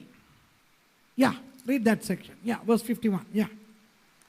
Behold, I show you a mystery. Look. Now Paul is commencing his monologue by saying, I am going to show you a mystery. பவுலடியார் எப்படி இந்த கதையை தொடங்குகிறார்? පවුල්තුමා කොහොමද මේ කතාව ආරම්භ කරන්නේ? இதோ ஒரு ரகசியத்தை உங்களுக்கு அறிவிக்கிறேன். මෙන්න එක රහසක් ඔබට පෙන්වන්නම් කියලා. ஹலோ ரகசியம்னா ரகசியம் தானே. රහසක් කියන්නේ රහසක් නේ. A mystery is a mystery. So don't try to understand a mystery until it is really revealed to us. ஒரு ரகசியத்தை முழுமையாய் நமக்கு வெளிப்படுத்தும் வரை புரிந்து கொள்ள முயற்சிக்க வேண்டாம். இது ரகசியம். එක රහසක් අපිට සම්පූර්ණ මෙලිතරව වෙනකන් ඒක තේරුම් ගන්න උත්සාහ කරන්න එපා. ඒක රහසක්. என்ன அந்த ரகசியம் என்று ஒவ்வொரு பகுதியாய் பார்ப்போமா? මොකද මේ රහස කියලා අපි කොටසෙන් කොටස බලමුද? Shall we see what that mystery is section by section? நாம் எல்லாரும் நித்திரை அடைவதில்லை. අපි සියල්ලෝම නොසැත පෙන්නෙමුව. We shall not all sleep. ஆனா இன்னைக்கு ராத்திரி எல்லாரும் முழிச்சிருக்க போறீங்க நான் சொல்றேன். එතකොට අද අපි හැම කෙනෙක්ම හැල්ලා ඉන්න යනවා කියලාද කියන්නේ? Is he saying that tonight you are not going to sleep, you are going to have a all night barbecue? No, man, it talks about death. Not all of us will die. எல்லாரும் சாவதில்லையாம். ඒ කියන්නේ හැම කෙනෙක්ම මැරෙන්නේ නැහැ කියලා කියන්නේ. ஆகிலும் கடைசி எக்காலம் துணிக்கும் போது ஒரு நிமிஷத்திலே ஒரு இமை பொழுதிலே நாம் எல்லாரும் மறுரூபமாக்கப்படுவோம். නමුත් අන්තිම හොරණෑව පිඹින කල මොහොතකින් ඇසිපිය හෙළන ශනකයකින් අපි සියල්ලෝම වෙනස් කරනු ලබන්නෙමුව. But we shall all be changed in a moment, in a twinkling of an eye, at the last trump. கடைசி எக்காலம். අවසාන මේ හොරණෑව. The last trump. When did we hear the first trump? The second one, the middle one? When did we hear? Did we hear a trump at all? அவன் முதல் எக்காலத்தை எப்போ கேட்டோம்? එතකොට පළවෙනි හොරණෑව කොයි කාලෙද ඇහුවේ? ரெண்டாவது எக்காலம். දෙවෙනි හොරණෑව? நடுவில் எத்தனை பேர் எக்காலம் கேட்டிருக்கீங்க முதல் ரெண்டாவது? මේ මැදදී කවුද පළවෙනි දෙවෙනි හොරණෑ શબ્දයන් අහලා තියෙන්නේ? கடைசி எக்காலம் வரப்போதாமே. අවසාන කාලය එන්න යනවා. அவசான ஹொரனேவ. So he's talking about the last trump, final trump, without explaining the first, second and the third trumps. Well, Donald Trump maybe. The last trump was Donald Trump. My goodness. என்னையா இது? சரி பாப்போம். 52வது வசனம். எக்காலம் தொனிக்கும். 51 වෙනි පදය. 52 වෙනි පදය. ඇසිපිය හෙළන ශනකයකින්. නෑ. ඇසිපිය හෙළන ශනකයකින් අපි සියල්ලෝම වෙනස් කරනු ලබන්නේ මක් නිසාද? හොරණෑව පිඹුණු ලබන්නේ. ඒක තමයි වුනේ. හොරණෑව එක කියන්නේ ආගන්න.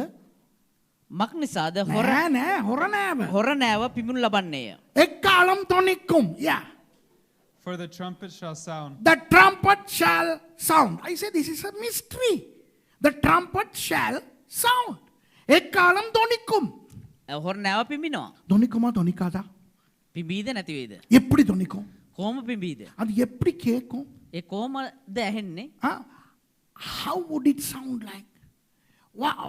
When is it going to be blown? We don't know. It says it's a mystery. அது ஒரு ரகசியமா யாப விட்டுருங்க.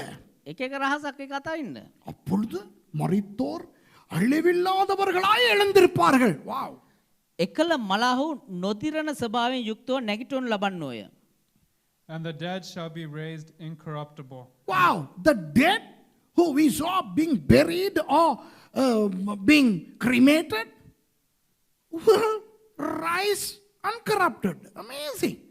அப்போ நாம் கண்ட அந்த புதைத்த எரித்த அந்த மரித்தவர்கள் அழிவில்லாமல் எழுந்திருப்பார்கள். එතකොට අපි අර වලලපු අර පුච්චපු ඒ මනුෂ්‍යෝ ඒ ශරීරයන් නැතුව නැගිටිනවලු. நாமும் மறுரூபமாக்கப்படுவோம். வாவ். අපිද වෙනස් කරනු ලබන්නෙමුව. And we shall be changed. அழிவுள்ளதாகிய இது அழியாமையும் சாவுக்கேதுவாகிய இது சாவாமையையும் தரித்துக் கொள்ள வேண்டும். මක්නිසා දිරනසුළු මේක නොදිරණ බවට පැමිණෙන්ට ඕනෑය. For this corruptible must be put on incorruptible, and this mortal must be put on immortality. அதோடு அதே பவுலடியார் 1 தெசலோனிக்கர் 4வது அதிகாரத்திலே 16-17 என்ன சொல்கிறார் என்று பாருங்கள். එවැගේම පවුල්තුමා 1 තෙසලෝනික 4 වෙනි පරිච්ඡේද 16 සහ 17 වෙනි පදවල කියනවා. Same apostle Paul in 1 Thessalonians chapter 4 verses 16 and 17 has to say this. ஏனெனில் கர்த்தர் தாமே ஆரவாரத்தோடும் பிரதான தூதனுடைய சத்தத்தோடும் தேவ எக்காலத்தோடும் வானத்திலிருந்து இறங்கி வருவார். அப்பொழுது கிறிஸ்துவுக்குள் மரித்தவர்கள் முதலாவது எழுந்திருப்பார்கள். பின்பு உயிரோடு இருக்கும் நாமும் கர்த்தருக்கு எதிர்கொண்டு போக மேகங்கள் மேல் அவர்களோட கூட ஆகாயத்தில் எடுத்துக்கொள்ளப்பட்டு இவ்விதமாய் எப்பொழுதும் கர்த்தருடனே கூட இருப்போம். 1 තෙසලෝනික 4 වෙනි පරිච්ඡේද 16 සහ 17 වෙනි පද. මක්නිසා ස්වාමීන් වහන්සේ මහත් ශබ්දයක්ද උත්තම දේවදූතගේ හඬද දෙවියන් වහන්සේගේ හොන්නේ නාදයේද ඇතිව ස්වර්ගෙන් බස්නාසේක. ක්‍රිස්තුස් වහන්සේ තුල මලා වූ අය පළමු කොට නැගිටවන්නෝය. එවිට ජීවත්ව ඉතුරුව සිටින අපි එක විටම ඔවුන් සමග ස්වාමීන් වහන්සේ සම්මුඛ වන පිණිස වලාකුළු වලින් අහසට ඇදකන ලබන්නෙමු. මෙසේ අපි නිතරම ස්වාමීන් වහන්සේ සමග සිටින්නෙමුය. මක්නිසාද මේ වචන එකිනෙකා සනසා ගන්න. Yeah. Then we which are alive and remain shall be caught up together with them in the clouds to meet the Lord in the air, and so shall we ever be with the Lord. இப்போ சபை எடுத்துக்கொள்ளப்படுதலை குறித்து தான் இந்த 2 பகுதிகளிலும் பார்த்தோம். දැන් සභාව ඔසවා ගැනීම සම්බන්ධව තමයි මේ කොට දෙකේම අපි පද දෙකෙන් බැලුවේ. Both these passages talk about rapture. And rapture is unfathomable, ununderstandable, but real because it's a mystery. அதை புரிந்து கொள்ளவோ தெரிந்து கொள்ளவோ முடியாதது ஏனென்றால் அது ஒரு ரகசியம். ඒක තේරුම් ගන්න හෝ අවබෝධ කරගන්න බැරි. ඇයි ඒක එක අභිරහසක්. ஆகவே இந்த சபை எடுத்துக்கொள்ளப்படுதல் என்பதனை குறித்து நீங்கள் சண்டை பிடிக்க வேண்டாம். එනිසා මේ සභාව ඔසවා ගැනීම ගැන ඔබ රණ්ඩු වෙන්න එපා. Now don't fight over the rapture. இப்போ என்னிடத்துல நீங்கள் கேட்டால் இந்த சபை எடுத்துக்கொள்ளுதலை பற்றி உன்னுடைய கருத்து என்ன? දැන් දේවදාසයන් ඔබ ඇහුවොත් එහෙම සභාව ඔසවා ගැනීම පිළිබඳ ඔබේ මතය කුමක්ද? Now if you ask me my position on rapture, my position is pre-millennial, pre-tribulational rapture theory. நான் சபை எடுத்துக்கொள்ளப்படுதலை நம்புகிறேன். මම සභාව ඔසවා ගැනීම විශ්වාස කරනවා. நம்பாதவர்களை நியாயம் தீர்க்க மாட்டேன். හැබැයි විශ්වාස නොකරන අය විනිශ්චය කරන්නෙත් නැහැ. I believe in rapture, but I don't ridicule or undermine those who don't believe in the rapture. Whether you believe it or not, if that happens, you will go. நீங்கள் அதை நம்பினாலும் நம்பாவிட்டாலும் அது நடக்கும் பொழுது போவீர்கள், அவ்வளவுதான். ඔබ එක විශ්වාස කරත් නොකරත් ඔසවා ගැනීමේදී ඔබ යයි. 42,000 அடி உயரத்துல விமானம் பறக்குதுன்னு வைங்க. අඩි 42,000 විතර උසින් ගුවන් යානයක් ගමන් කරනවා කියලා හිතන්න. Imagine you are in a plane flying 42,000 feet above sea level. உங்க பக்கத்துல இருக்கிற ஆள் சொல்லுது, நான் நம்ப மாட்டேன், நான் நினைக்கிறேன் தரையில தான் ஓடிக்கிட்டு இருக்கிறோம். ඔබ ළඟ ඉන්න කෙනා කිව්වොත් මම විශ්වාස කරන්නේ මම හිතන්නේ පොළොවේ තමයි ගමන් කරන්නේ කියලා කිව්වොත්. If the person next to you doesn't believe that you are flying so high, if that person thinks that you are still on the ground, So what? Whether that person likes it or not, that person is 42,000 feet above sea level. அந்த ஆள் நம்புதோ இல்லையோ ஆள் மேலே தான் இருக்கு. ඔහු විශ්වාස කරනවා නැද්ද ඔහු ඉහළ තමයි ඉන්නේ. சபை எடுத்துக்கொள்ளப்படுதல் நடக்கும் பொழுது நம்புறவன் நம்பாதவன் ஆண்டவருக்குள்ள இருக்கிறவன் எல்லாம் போயிடுவான். සභාව ඔසවා ගැනීම සිද්ධ වෙද්දී විශ්වාස කරන නොකරන හැම කෙනෙක්ම දෙවියන් වහන්සේ තුල හිටියනම් ඔසවා ගන්නවා. அண்ணா Hari, whether you believe it or not, if you are in the Lord, if the rapture happens, you will go. So don't worry. Do you understand? So leave a mystery to be a mystery. அடுத்த ஞாயிற்றுக்கிழமை ඊළඟ සතියේ யோவான் காட்டுகிற 3 ரகசியங்களோடு இந்த ரகசியங்கள் என்ற பிரசங்கத்தை நான் முடிப்பேன். යොහාන් තුමා පෙන්වන්නා වූ අභිරහස් තුනක් කතා කරලා ඒත් එක්කම මේ අභිරහස් පිළිබඳ දේශනාව හමාර කරනවා. Next Sunday I will conclude this series on mysteries with the 3 mysteries John is talking about in the book of Revelation. அந்த ரகசியங்கள் 3 வெளிப்படுத்தின விசேஷத்திலே வருகின்றன. ඒ අභිරහස් තුනම එලිදරව් පොතේ පැමිණෙන්නේ. இப்போ நாம் இன்று பார்த்த ரகசியங்களை ஞாபகப்படுத்துகிறேன். දැන් අද දවසේ අපි බැලුවේ අභිරහස් පිළිබඳව මතක් කරන්න නැවත. ஆனால் ஒரு விஷயத்தை சொல்லிவிட்டு. එක දෙයක් කියලා. Now I'll go through the mysteries that we saw today, but I want to say something before that. A mystery is a mystery and is supposed to be a mystery. ஒரு ரகசியம் என்பது එක අභිරහසක් කියන්නේ ரகசியமாய் இருக்க வேண்டும். එක අභිරහසක්ව තිබිය යුතුයි. அந்த ரகசியத்தை முழுமையாய் புரிந்து கொள்ள முயற்சிக்க கூடாது. ඒ අභිරහස සම්පූර්ණයෙන්ම තේරුම් ගන්න උත්සාහ කරන්න එපා. உங்களுக்கு எந்த அளவு புரிகிறதோ அந்த அளவுக்கு உண்மையாய் இருந்தால் போதும். ඔබට කොයිතරම් දුරට ඒක පැහැදිලි වෙනවද ඒ තරම් දුරට අවබෝධයෙන් හිටියනම් ඇති. Be faithful to the extent of the knowledge you have pertaining to that mystery. Don't try to understand more. அதை விட அதிகமாய் தெரிந்து கொள்ள முயற்சிக்க வேண்டாம். ඊට වඩා වැඩිපුර තේරුම් ගන්න උත්සාහ කරන්න එපා.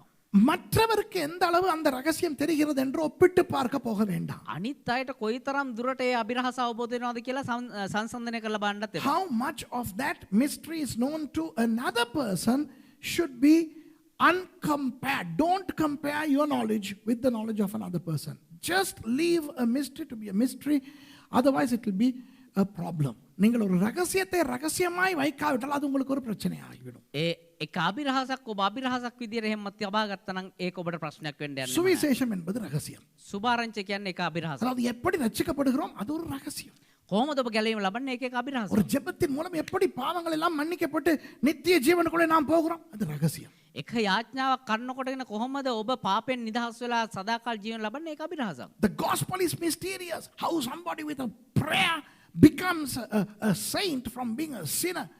That's mysterious. Leave it as a mystery.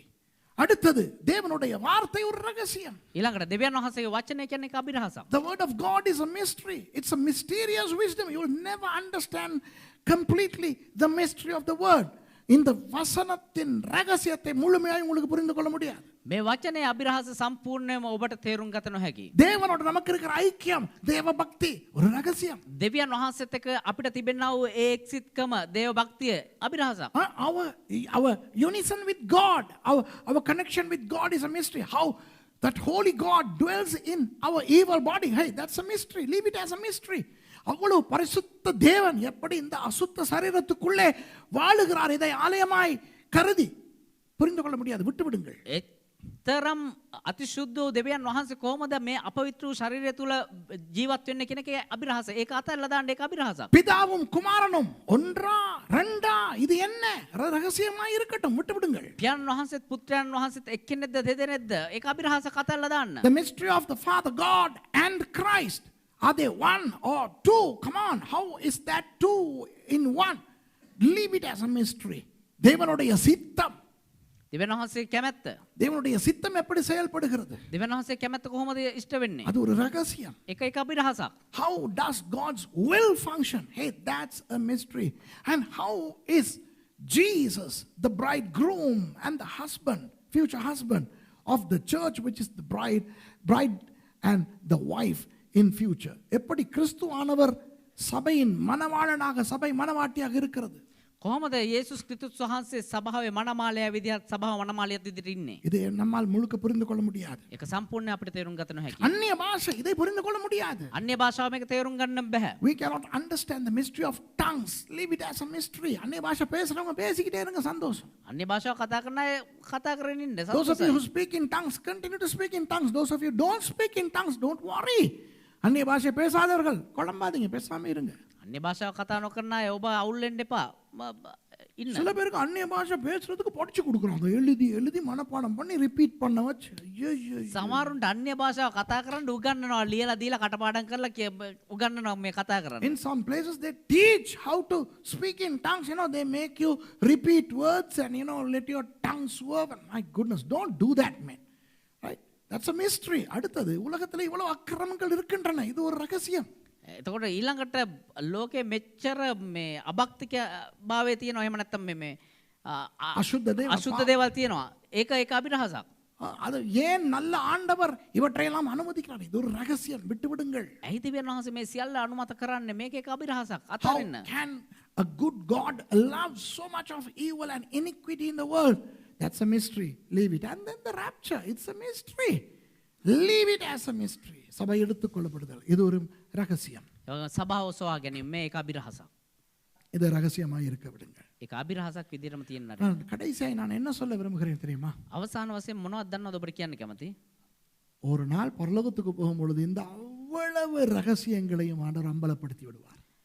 දිනක් ස්වර්ග රාජ්‍යයට යද්දී මේ හැම අභිරහසක්ම ඔබට එළිදරව් වෙයි. One day when we go to heaven, all these mysteries would be completely unraveled before our eyes and we will understand. And we will say, wow, இப்படி இதுதானா அந்த ரகசியம் என்று எல்லாரும் ஆச்சரியப்படுவோம். මේවද මේ අභිරහස් කියලා ඔබ හැම කෙනෙක්ම එවිට පුදුමයටපත් වෙයි. இவ்வளவு ரகசியங்கள் மூலம் எங்களை ஆசீர்வதித்திருக்கிறார் ஆண்டவர். මෙතරම් අභිරහස් කරනකොටම දෙවියන් වහන්සේ අපේ ආශිර්වාද කළා. God has blessed us with so many mysteries. Let's pray and conclude today's service. இன்றைய ஆராதனை நாம் ஜெபத்திலே முடிப்போம்.